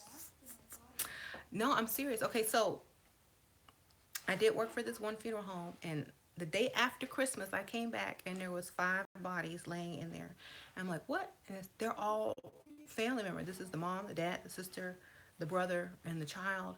I'm like, what happened? They were all shot execution style, and in the back of the head, cartel killing. Okay, um, and since there was no family left, the hospital or the whoever donated everything that was salvageable. It's not funny, but you gotta understand. Life, like, people walk around like totally knowing nothing, and they just live and look like live in the fairy tale. They don't know the real version of life. That's why I'm telling y'all, make sure that you know you're able to secure yourself and your children.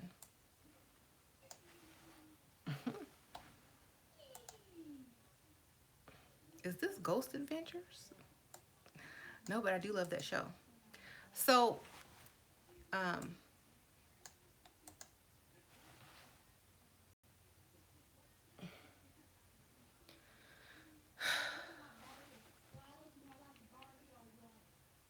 my mom died waiting for a lung. Well, you see, there's two sides of the story. You might need an organ. Somebody might not be donating that organ. They might be being murdered for that organ. So, you know, you got to think about it. But on the good side, there are a lot of organ donors. But, you know, sometimes they donate before they're ready. You know what I'm saying? So, I don't know. I mean, there's two sides of it. Like, if I needed an organ or one of my kids needed an organ, yes, I would really appreciate an organ donor. But on the other hand, I wouldn't want them killing somebody just to make some money off of, surgery when that person could also be my child. You know what I mean? So it goes both ways. That's why I said, take care of yourself so you won't have to be on organ transplant list. Take care of yourself.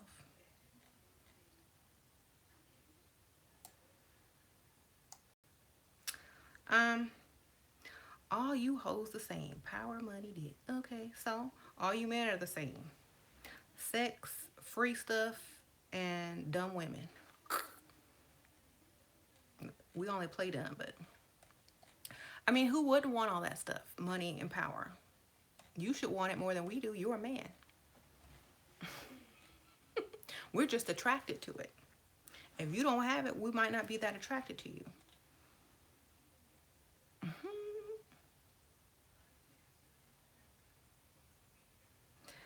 Um, so a lot of people, let me see, what was it called? That movie Get Out. A lot of people said that was really about organs instead of brain transplants.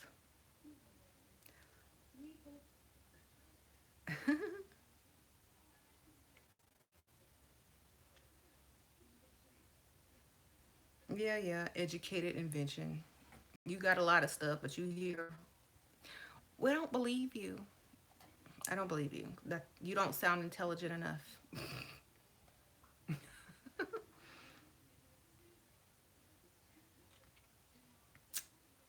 Okay. So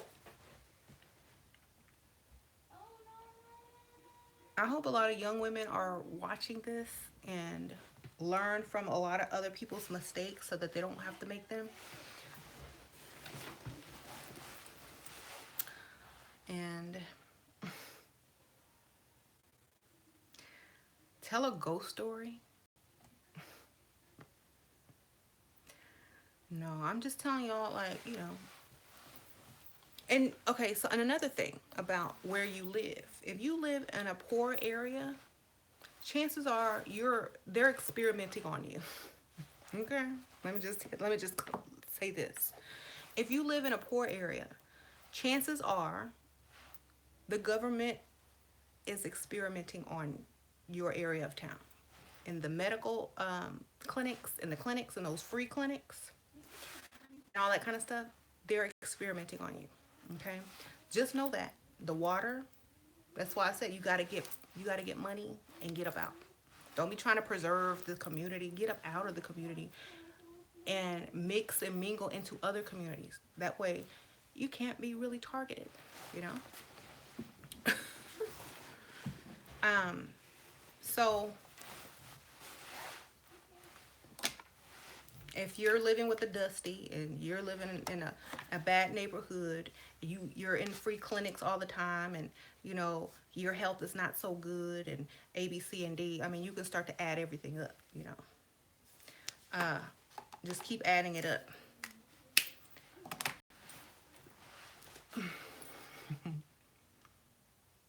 Big hospitals do this to drug addicts. Yeah. Vaccines. Yep. If you live in a bad area and you have the free clinic, and you live in the poor area of town, don't take those vaccines. Go to the rich area and get the vaccines. Okay? I'm just going to tell you right now. My doctor, I had a doctor, my pediatrician for my children, she told me that she says, by law, I have to tell you about these vaccines. So she told me about them, and she says, but I don't give them to my children. And they weren't the vaccines that are necessary to go to school. They were just some extra stuff, or some flu stuff, some H1N1, some all this, some this and that, some flu shots and blah, blah. And she says, I have to tell you this by law, but I don't give them to my children. So she knows, but everybody's rushing in there to get them because they're free. Whenever you hear free shot, run. Okay, that means you are an experiment. So be careful. Don't ever, if you live in a poor area, go out of your area to go to the doctor. Go out of your area to go to the hospital. Go out of your area to go to the clinic. Okay.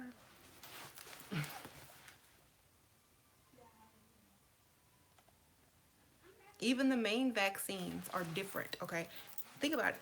If you have, okay, I used to work with this lady, and she worked in a medical office a long time ago, but she said there are two separate vaccines, one for the people who are on government assistance and one for the other people that are not on government assistance. There are two separate ones, just so y'all know. Okay.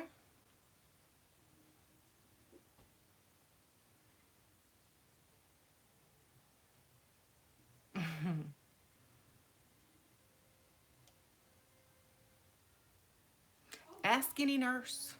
Y'all go ask any nurse if the vaccines for people on the Medicaid, the free Medicaid, and the other people are the same.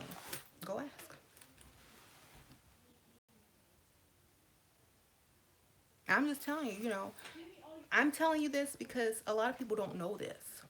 And they think being poor is okay, and they think being poor is a virtue, but it's not. It's your targets, and pawns, basically. You things like that. Don't be that. Level up, get up out of there. They said the military too. They test up on the military because they own you. When you sign that contract, they can do whatever they want. Look, Skeleton Dancer said, I was a nurse for 5 years, and this is true and more you wouldn't believe. See? So that's why I'm saying, if y'all are sticking with Dusties, your future, your health, your children are in danger. Okay? Level up for real, for the right reason.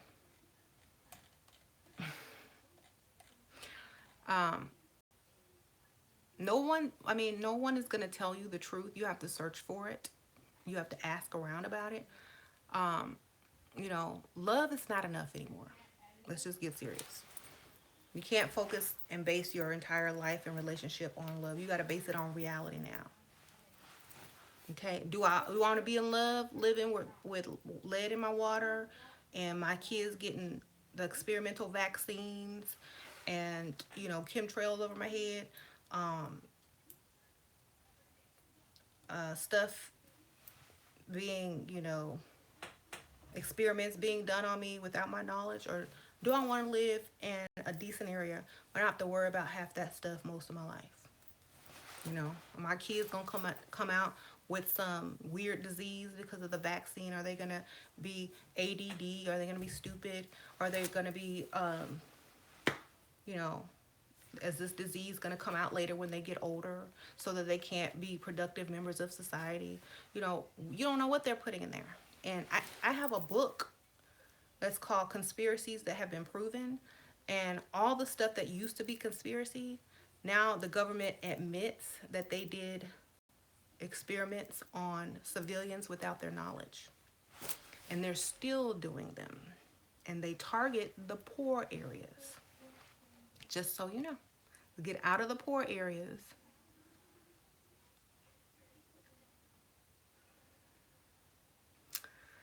Okay. Oh, someone says they got the book at Five Below. Okay. Well, I guess they have this at Five Below now, right? Also, they have a conspiracy book at Five Below, too. I can't marry a woman I don't love. I don't know how Indians do it. They marry, I guess, based on families and income. I don't know. This is against the doctor's Hippocratic oath. Okay, that doesn't mean that, I mean, people lie every day. And people take oaths every day that they don't abide by. People take marriage vows that they don't abide by. Just because a doctor takes a Hippocratic oath doesn't mean they abide by it. Okay, that's like basing your life on a promise. You know, who cares? You know, people aren't loyal like that anymore. That's why when I choose a doctor, I choose one that looks like me. I choose one that has my best interest in mind, and I choose one with children. Okay? So I always choose a woman doctor of color who has kids because they can relate to me. They're not going to give me the okie doke, okay? Choose one that looks like you. That is the best way to go, because if you don't, they're not going to be able to relate to you. They don't care about you. They're like, oh, well, you know, I need some money this week. I'm going to say you have some disease you don't, so I can get paid. You know, I'm going to diagnose you with something because I need to pay for my yacht. Think about it. If gold diggers were doctors, okay, with the mentality of some scammers and some men, how they trick women and how women trick men, imagine them with a medical school degree and the ability to make millions upon millions by lying to you, telling you you have a disease. I mean, think about it. If you were in that position, would you do it? Imagine Joanne the scammer as a doctor. I'm sorry to inform you, but you have like 6 kinds of cancer. You know, you're going to need treatment ASAP, and it's going to cost you this and this. Do you have insurance? Let me get that insurance, you know. Yes, of course they scam you. Think about it. If you don't have insurance, you don't get diagnosed with nothing. Go walk into a hospital and say, oh, I think there's something wrong with me. They're going to send you home with a clean bill of health because you don't have insurance. Ain't nothing wrong with you. Go in there with some good insurance. They're going to find, oh, we want to do a CAT scan. We want to do we want to do this. We want to do this. We want to do that. We want to do they're going to try to scan you, take all your blood, your pee, everything. They're going to try to find something wrong with you. Because you got that good insurance. Go in there with no insurance. Oh, you good? Go bye. Just take 2 aspirin. So whenever I go in for a checkup, I always pay with my cash. Because if they don't think I have insurance, they can't give me that.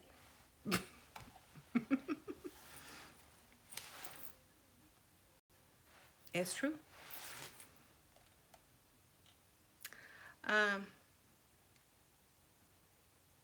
That's what I always tell my husband James. I said, okay, when you go for your annual checkup, go to one of those clinic things.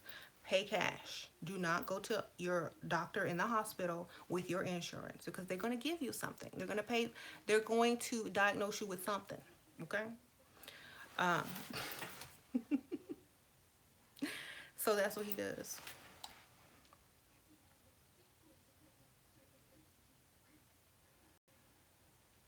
I mean, vitamin D protects from at least 5 different types of cancers. You have vitamin D. I take spirulina. I take kelp.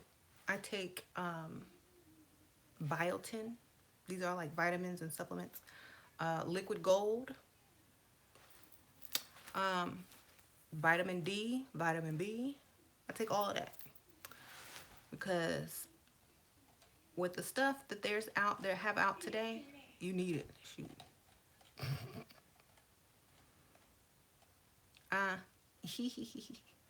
seaweed is good. Yep, kelp, seaweed, kelp. I take that. Um, it's good for your thyroid as well. Where do I get my liquid gold? I buy it from I think Hidden University online. I need to get some more. I'm out. I don't eat pork or beef. I don't eat none of that.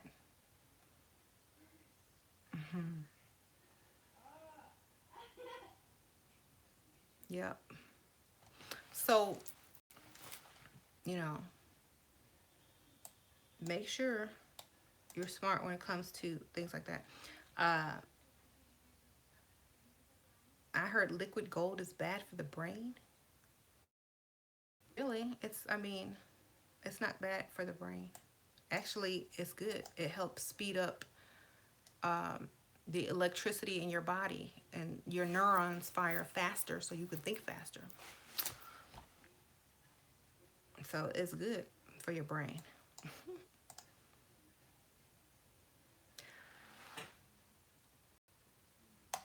I don't take collagen yet. Maybe I'll start taking it when I get older.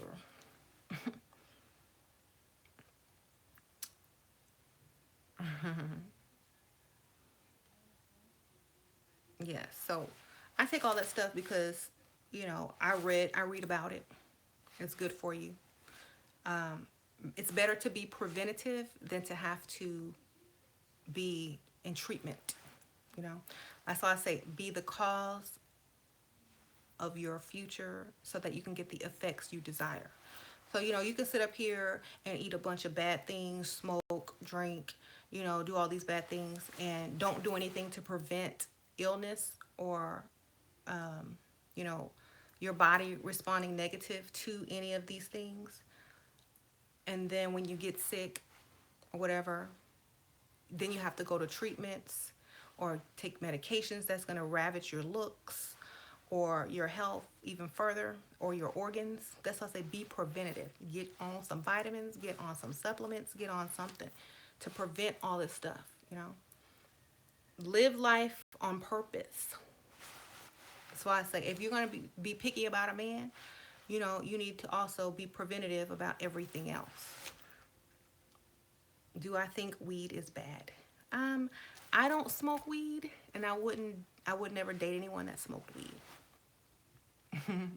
But to each their own, you know what I'm saying? Uh,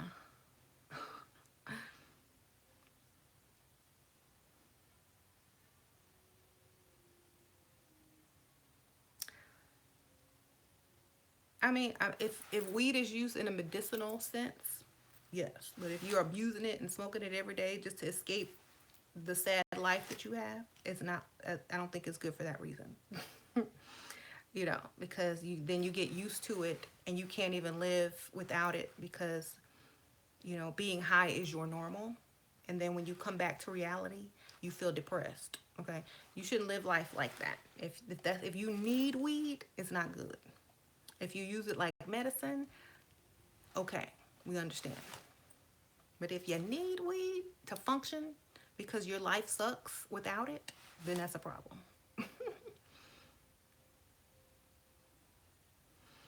Mm-hmm. Yeah, they even make apple cider vinegar tablets. I mean, not tablets, but pills now in powder form. So if you don't like the taste of it, they make the capsules. You just pop it. Good for you too. Uh,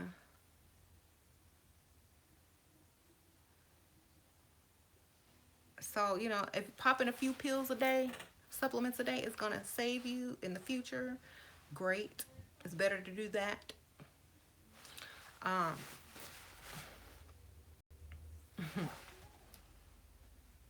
Weed makes people lazy and super lazy and unambitious.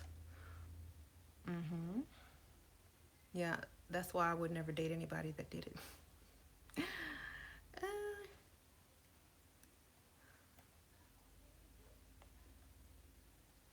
so, not that I'm against it, I just think it does not lead to anything productive.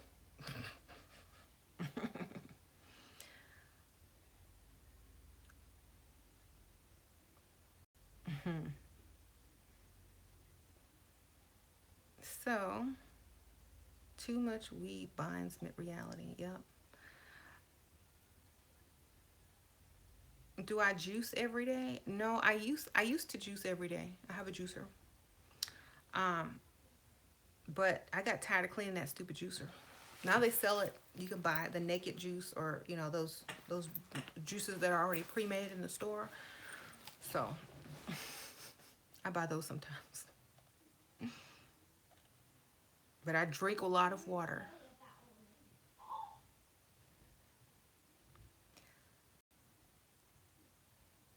I bet if he was rich and smoked weed, you wouldn't mind. Actually, I would.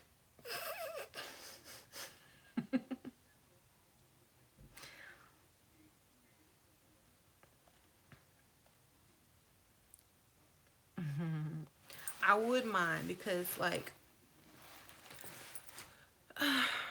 or I just wouldn't be around them when they did it because to me it just like, and let you know, I just like y'all do that around somebody else. I don't want y'all doing around me. Not because I think it's terrible. I just don't like how it makes people, you know. Some people do it, you can't even tell. And some people do it, it's like their eyes are all glossy and they're just walking around like a zombie.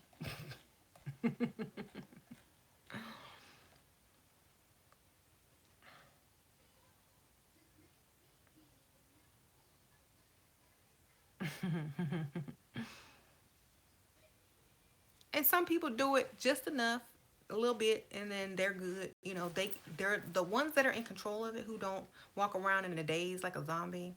You know, the ones that do it like people have two drinks and cut it off. Yes, okay, that's fine. I don't care.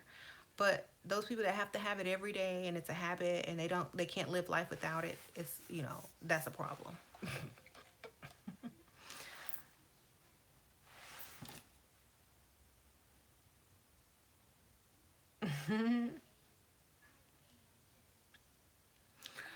Yeah. What is blowing dust at people?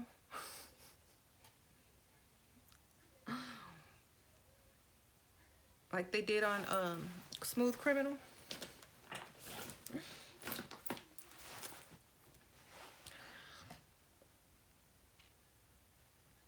There are high functioning potheads. I mean, I used to know some potheads who are highly functional, but it was sad because they couldn't, like, every day they wake up, you know, they'd have to smoke their weed and they just became too dependent on it. You know, if you have to depend on anything that much, it's not good, you know?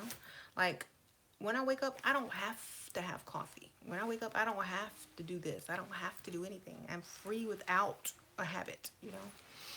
Um, I don't need it. I don't have to buy it. You know, I just wake up and breathe. That's good enough. You know, uh, those people that have to have something, that's a vice. And if that's how they have to deal and cope with the world, and that's a vice. You know, what if they couldn't get it anymore? You know. Hmm.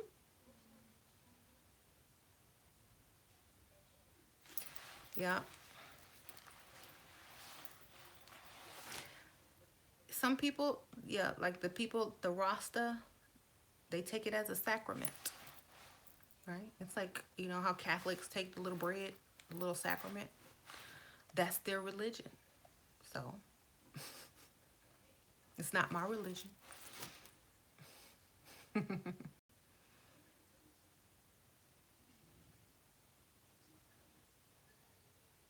Potheads can't travel because they need their weed. Their whole life is based on weed. Yeah. As soon as they land off the plane, they risk their freedom looking for pot for a dealer.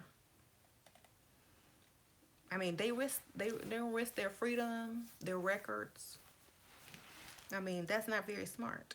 You know, you got a nice house, nice car, nice life, and you're gonna risk your freedom from trying to find some pot if you're in a state where it's still illegal. I ain't doing all of that. All somebody got to do is be mad at you one time and call the police. I know. You know, if somebody made me mad, like a man, a Dusty made me mad enough to do that, you know I would. So I'm glad I don't date potheads.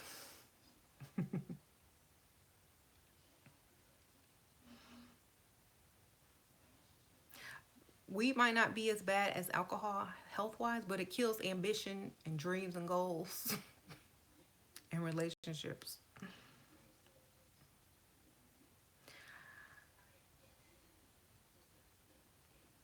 Yeah, people will die more of alcohol than weed, but still, you can't travel with weed in your pocket.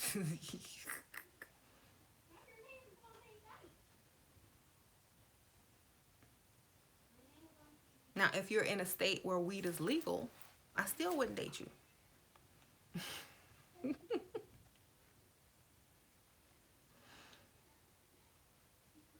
I don't know. It's just a certain lifestyle comes with it. You know what I'm saying? It's like if you do it in recreation and fun every once in a while, I don't care. But if you got to do it every day, that's a problem. You know? I mean, I wouldn't want my kids around it. I wouldn't want, I wouldn't want any of that. But for those who do it, have fun. But I couldn't function in that type of lifestyle.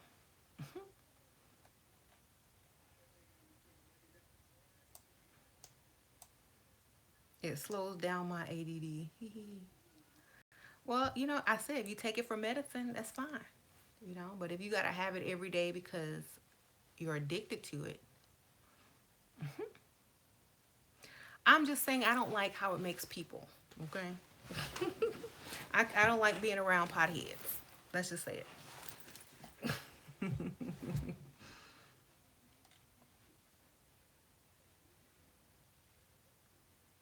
Rihanna smokes weed all the time. Yeah, I'm pretty sure she does.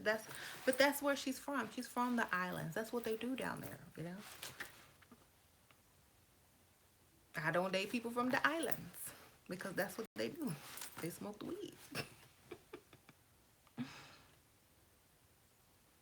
Yep.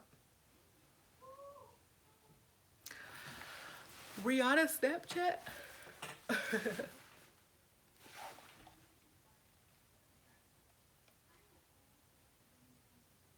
Mm-hmm. Like I say, I'm not down on people that smoke weed. I'm just saying I choose not to have them in my lifestyle. They're not gonna smoke around me. Um, they're not gonna smoke around my kids. You know, they'll do it before they get to my house or if they come over, whatever. But they're not doing it around me. If I ever, if I do smoke weed or if I have ever smoked weed, it was a long time ago when I was younger, and which everybody probably has, but I don't need it in my life. You know what I'm saying?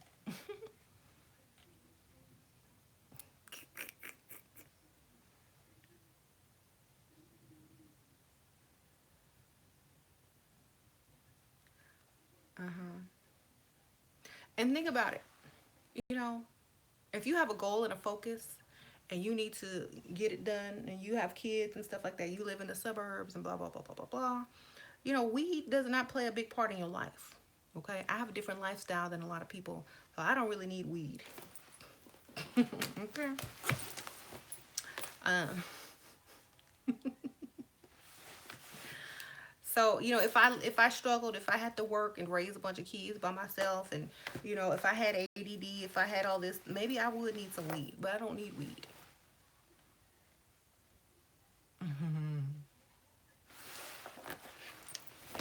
So,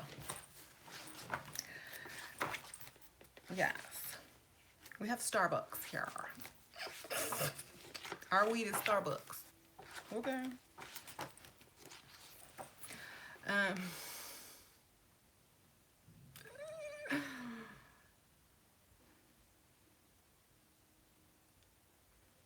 Anyway, my room, my back room looks wild. That's because y'all know what that's about over there.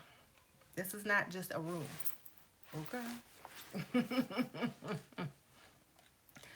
This is not my room. This is my office where I do work. Okay. Y'all know what that is back there. It's supposed to be like that.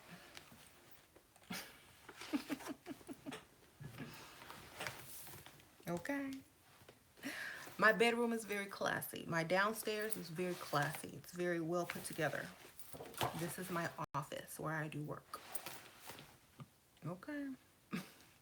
When I say this, I mean like work.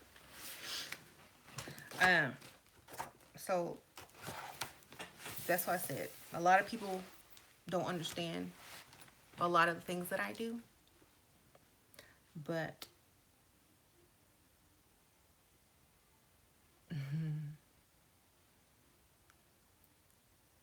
what is that on my window? That is my window.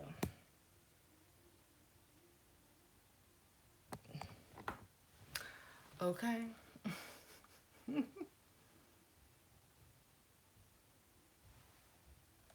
Oh, y'all can't see it. Let me. There you go. Y'all see that? Okay. Yes. Um. So, it's not supposed to look neat and classy back there. I'm not. This is not your. This is not my bedroom.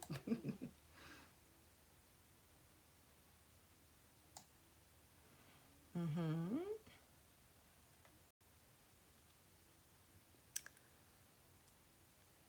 Um. I'm very religious. Not in the religious aspect. I'm not very religious.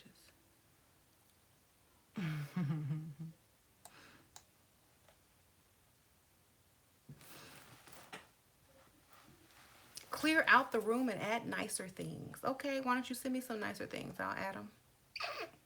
I'll send you my Amazon wish list. Do you know how much those statues cost? How you those statues are very expensive, darling. Very expensive.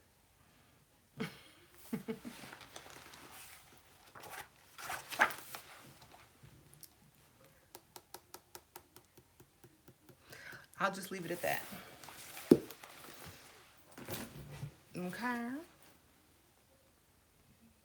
So, they're not for decoration. I'm just going to tell you that. They are not decoration. Mm-hmm.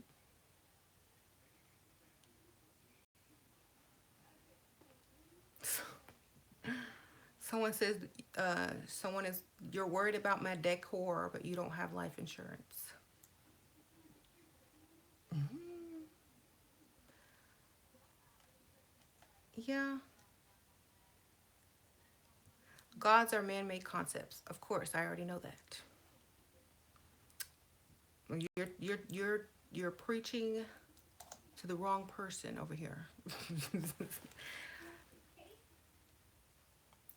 Any advice for money-minded women this year? Yes. Focus on a goal. You know, if you meet a man, focus on a goal. Like, I want him to buy me this, or I want him to pay my bills. Do not focus on relationships. Do not focus on him trying to make him your boyfriend. Focus on him paying your bills. And once you get that goal out of the way, choose another goal. Focus on him investing in you with something, either sending you to school or giving you money to put in a savings. You need to focus on money goals, not relationship goals. Because if a man is investing in you, he's investing in the relationship. So you already got the relationship if he's giving you something, okay? So keep your focus on goals so you don't get caught up. Because a lot of women will get caught up in the emotional side of it and will ask for nothing.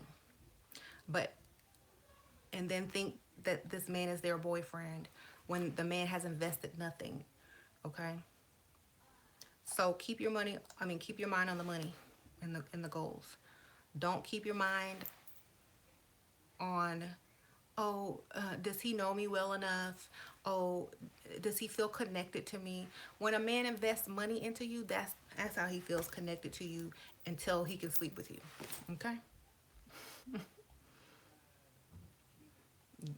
Talk to him, make him feel good about himself. You know the routine. Women invest their time. Our time is super valuable. Yes.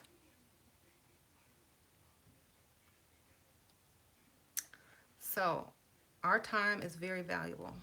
More valuable than a man's time. So, we can't waste it. We need compensation. And if you don't compensate us, you won't see us again. Okay. Sasha Clay. I don't care what you think. I'm getting mine, okay? Believe me. Spirits, mysticism, and scientifically unfounded beliefs are also man-made concepts. Yes, they are. Everything you see on the planet is man-made, okay?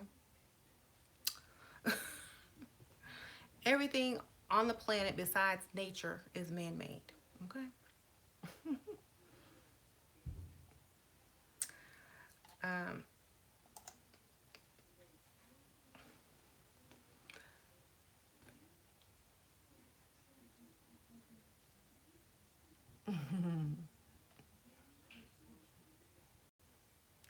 so,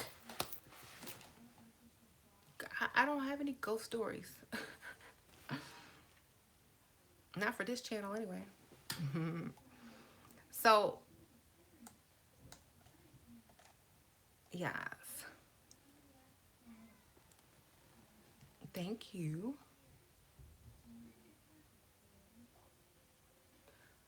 Do women need to lose weight in your group?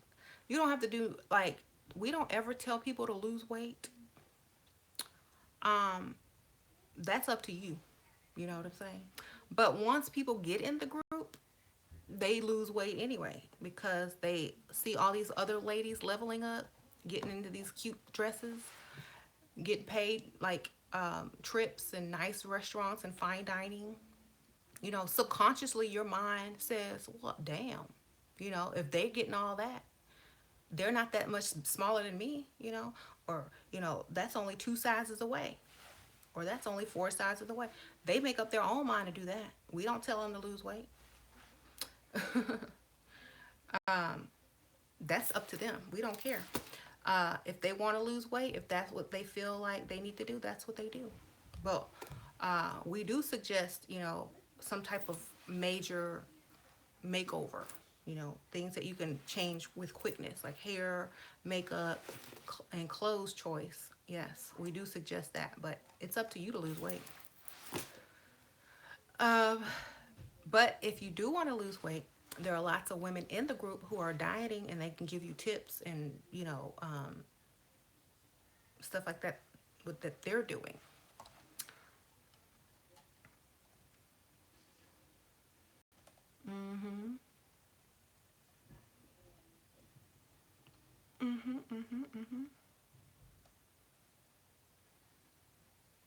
Do I have a mentor program? I have a Level Up group on Facebook, and it's to help women improve their looks, their speech, their mentality as far as dating, and how to attract certain type of men with, what they look like and stuff like that. So it's a group of women only. It's private. So, and it is a one-time joining fee to keep out certain people. And that's about it. Are there accountability partners in the group? I mean, no, not really, but people are going to want to level up because they're seeing everyone else post pictures of themselves, and they're going to want to do the same, and so they hold themselves accountable. You don't need other people to hold you accountable. That's what the group is for, to make you hold yourself accountable. Okay? If you can't hold yourself accountable, then you need to work on that. Okay?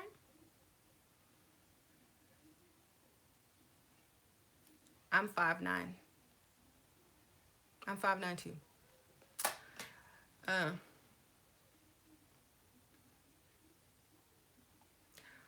If y'all go to my channel page, my YouTube channel page, and click my Facebook icon, it's going to take you to my Facebook. Just message me if y'all want to join the group, and I'll be answering them later tonight and probably tomorrow.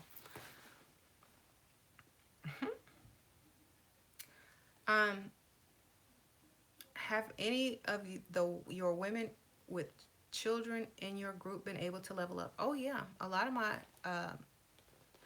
group members have kids. A lot of them, like most of them. Of course, they're able to level up.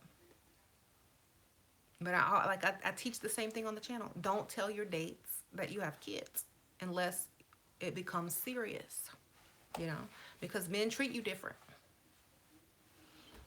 You don't tell a dude on your first date you got 3 kids or 2 kids. You don't tell him none of that because he doesn't care, first of all, and you might not be with him that long enough for him to even meet your children. So what does it matter?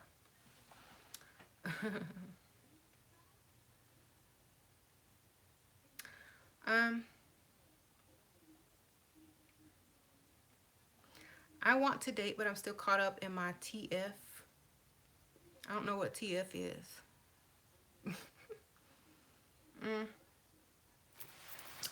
What type of questions should we ask on a date? Just let them talk about themselves. Ask them about themselves. Cheapest date I had. When I was in high school, some dude took me to the Dollar Movie. Okay.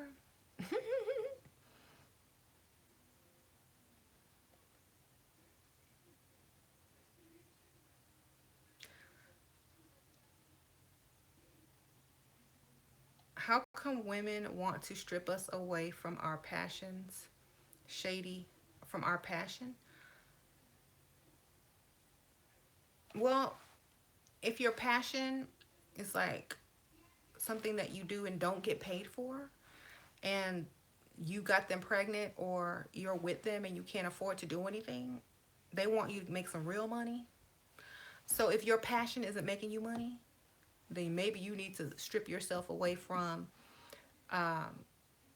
you know, your passion so that you can make enough money to fund your passion so that you can actually make money off your passion. You know what I'm saying? If you're doing your passion for free and not getting paid off of it, it don't benefit her. And if you have the audacity to be with a woman and expect her to stay with you because you're pursuing your passion and stay broke, you know, then you need to be single.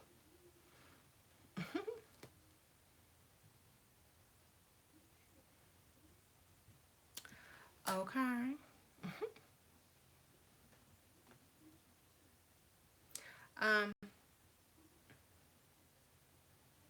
You know, the pick me chicks will dominate the conversation on the first date. Yep. They passion is playing on the Xbox.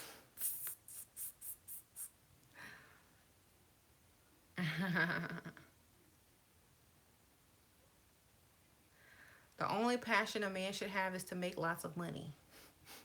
That's what somebody said. I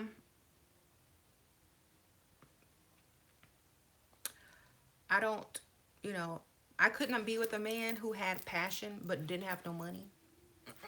Okay, you can have some passion by yourself, and I'm gonna have some passion with a man with some money. Okay. Uh,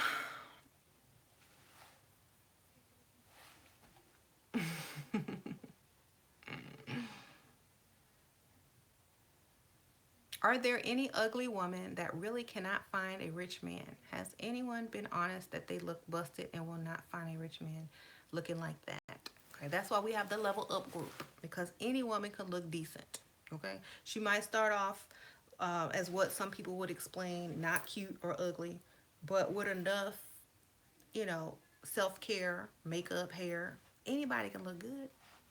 I mean, if you have men who could transform into beautiful drag queens, any woman can look pretty. Okay? So,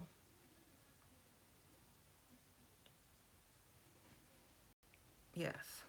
Just like, you know how they take those homeless people off the street and they fix them up, make them into like some type of hipster and give them a makeover, and like, oh, people are like, oh my God, he's handsome. Oh, he's cute. You know, it's the same thing.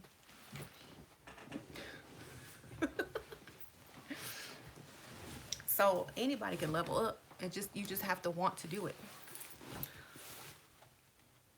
Just like they can take any actress and make her look crazy and you know, busted for a movie part.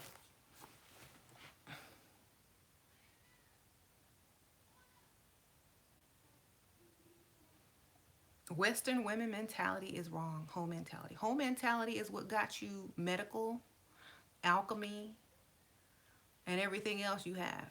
Everything else, spiritual knowledge, home mentality got that. Okay? They weren't going to give it up for free. How do you think we got the knowledge on earth? They traded women and wives for knowledge, alchemy, and the secrets.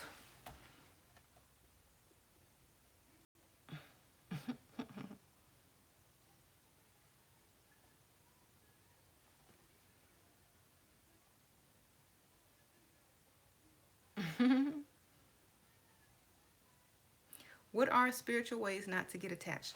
Keep a goal in your mind. Okay? That's the only way not to get attached is when you're in a relationship, have a goal. Your goal is to get this man to pay all your bills. Okay? You once you accomplish that goal, get on the next goal. The next goal is to get either married or become the beneficiary on the life insurance policy or the will. Okay? Always keep a goal. This way you don't stray from trying to get to the goal. Okay? You don't start thinking about his feelings. You don't start thinking about what if, you know, this and that. You will act to get the results you want until you accomplish the goal. So keep your mind on a fixed goal. That's how you stop from becoming emotional. For example, if a man tries to make you jealous and you feed into it emotionally, you're going to lose. So you have to keep your mind on the prize. The prize is your goal.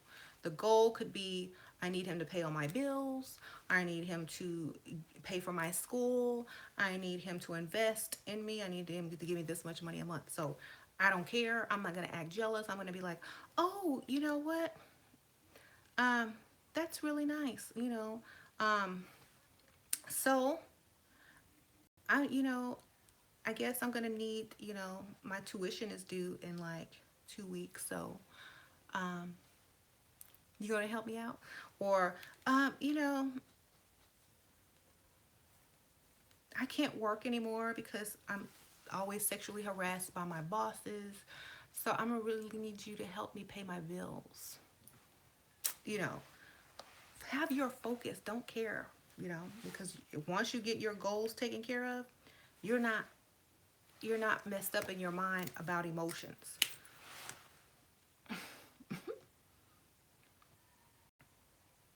So that's what you got to do. Keep your mind focused on a goal. Don't focus on a relationship.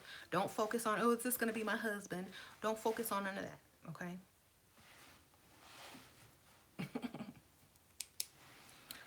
Why do you think men don't like hoe mentality? Because hoes be winning. Okay? Hoes will trick a man into thinking that they love them and get whatever they want. And men always fall for it. That's why they don't like it. because it shows their weakness. A whore, a hoe, whatever you want to call them, always exposes a man's weakness. So that's why they don't like it.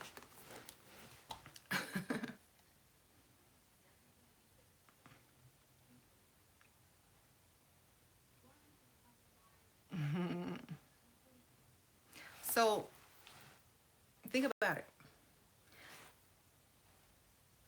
Whenever they want to infiltrate someone or spy on someone, who do they send? They don't send a man, they send a woman. Why? Because women can get close to men. Men will fall for the okey doke from women because they don't think women are smart, first of all. They think women are stupid. Second of all, they'll talk and talk and talk, trying to impress the woman, giving away secrets and all this kind of crap, trying to impress her. So she's getting all the info, don't even have to do anything. The promise or the false promise to sleep with him. So, that's who they send in. You ever want to get some information? Send in a woman. A lot of private investigators are women. And they will get twice as much information as a man. Because men always want to impress, always want to talk, always want to, to women, to impress them, to see if they can sleep with them.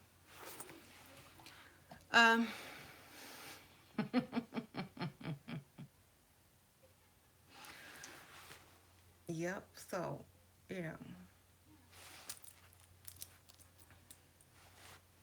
how do you pay for your sins in terms of karma?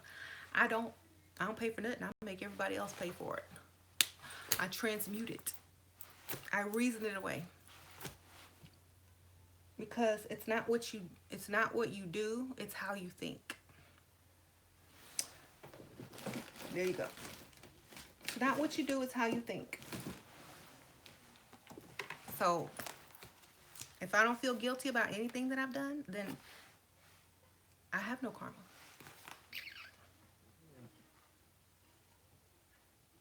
Okay.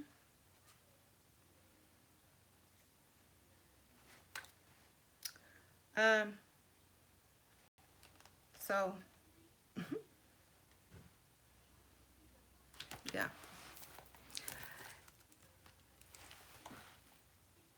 Yep.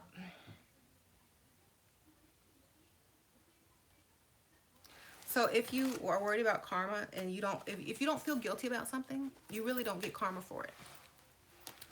Because you're not attracting a punishment to yourself by feeling guilty. A lot of think about how many men have cheated. Think about how many men have cheated on their girlfriends, lied to them, and never got any type of karma. Think about all the people in the world who kill and do evil things and nothing ever happens to them because they don't feel guilty about it.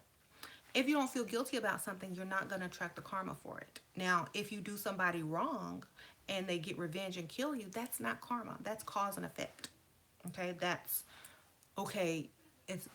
I'm going to get vengeance, But if you do something and you don't feel guilty about it and there's nobody after you, then you don't get the karma.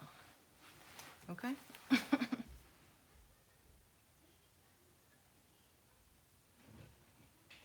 So,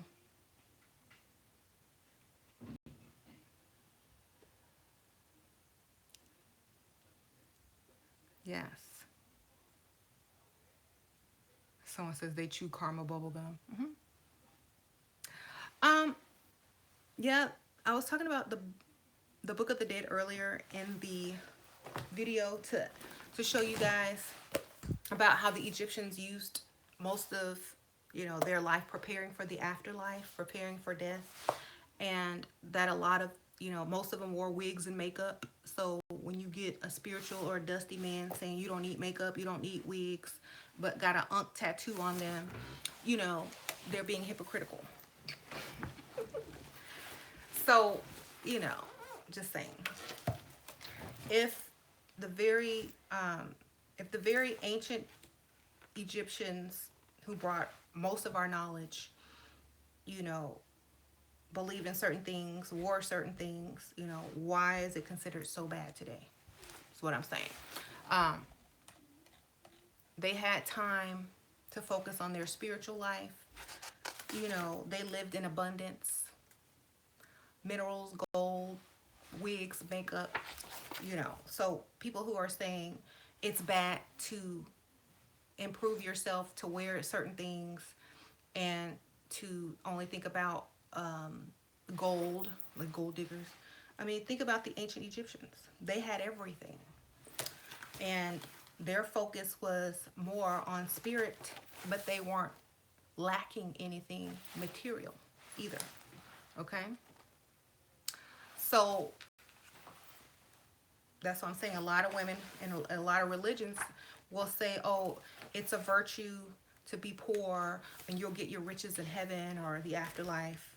But, you know, you can live abundant on earth as well. Okay? Um, so that's what I was showing them in this book.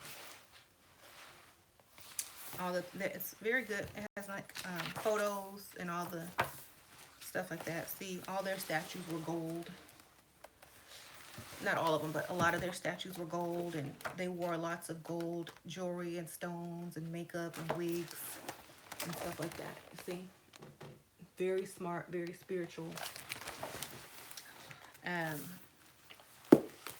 So you don't have to look like the maid in order to be spiritual, or you know, to live abundantly, or just because some men say you don't need it, they just can't afford it. In the Bible, it says some may not receive the punishment on earth. Okay, that's because they have to say that because some people don't feel guilt. So if they don't get their punishment on earth, then everybody else is going to say, well, he did this and nothing happened to him. So they have to throw that in there. Okay. How else would they rule over people if they didn't give them religion? If there was no religion, people couldn't be ruled over, you know. So,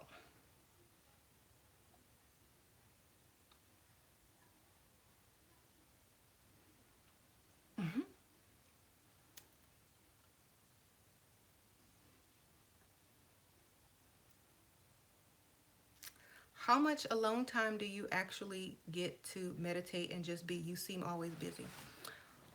Well, I drop my kids off at school and I have until 3:30. And then when they get home, you know, they do their homework and stuff. And then I have the rest of my time after 5 o'clock. I have all day. I could do what I want. And sometimes meditation is not done by sitting on the floor with your legs crossed. It could be through walking, through listening to music, through driving. It's all if you're just focused on the inner self and contemplating. Do I recommend any books on seduction? Yes, The Law of Seduction by Robert Greene. Very good book. Um, if you want to get into the Level Up group, go to my YouTube channel page, click on that Facebook icon, like it's up in the right corner on my icon, on my channel art, and then message me in Messenger.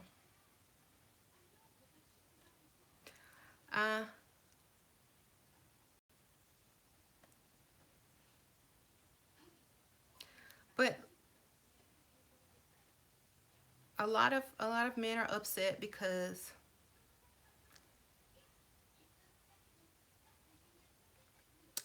Egypt was invaded and conquered so many times because they were too focused on spirituality and not reality. Okay, well, now we're focused on both.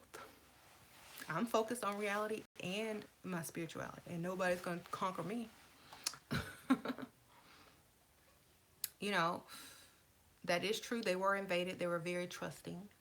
But hey, you live and you learn, right? You know, they were trusting and they were invaded by, you know, people that they couldn't trust. So I'm sure they learned their lesson. Just like women learn their lessons. They can't trust. You don't trust everybody. You keep your goal. Okay? That's how you win. Keep your focus on your goal.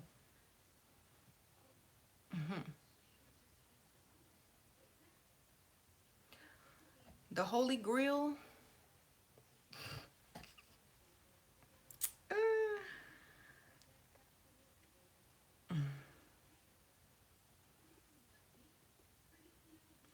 if someone is under 21, where can they freestyle? Um, mm, 21. I mean, I always had a fake ID, so I don't know.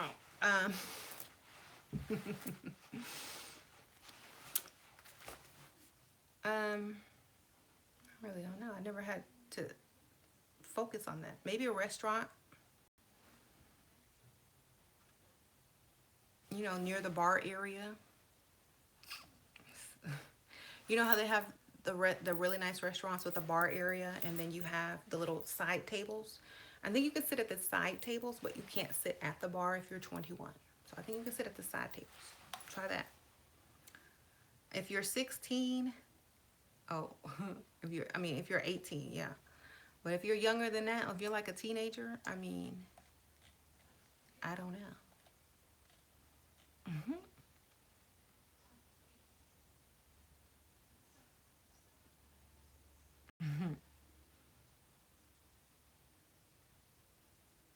Yeah.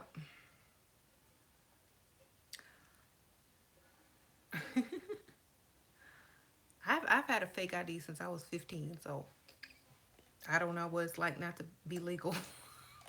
I'm bad. Uh,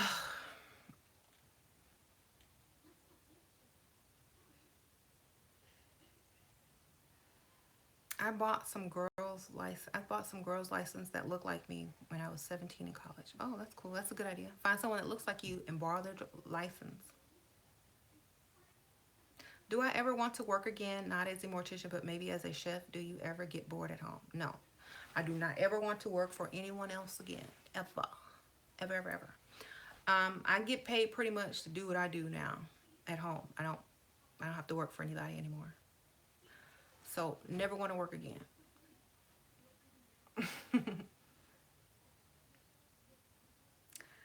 um,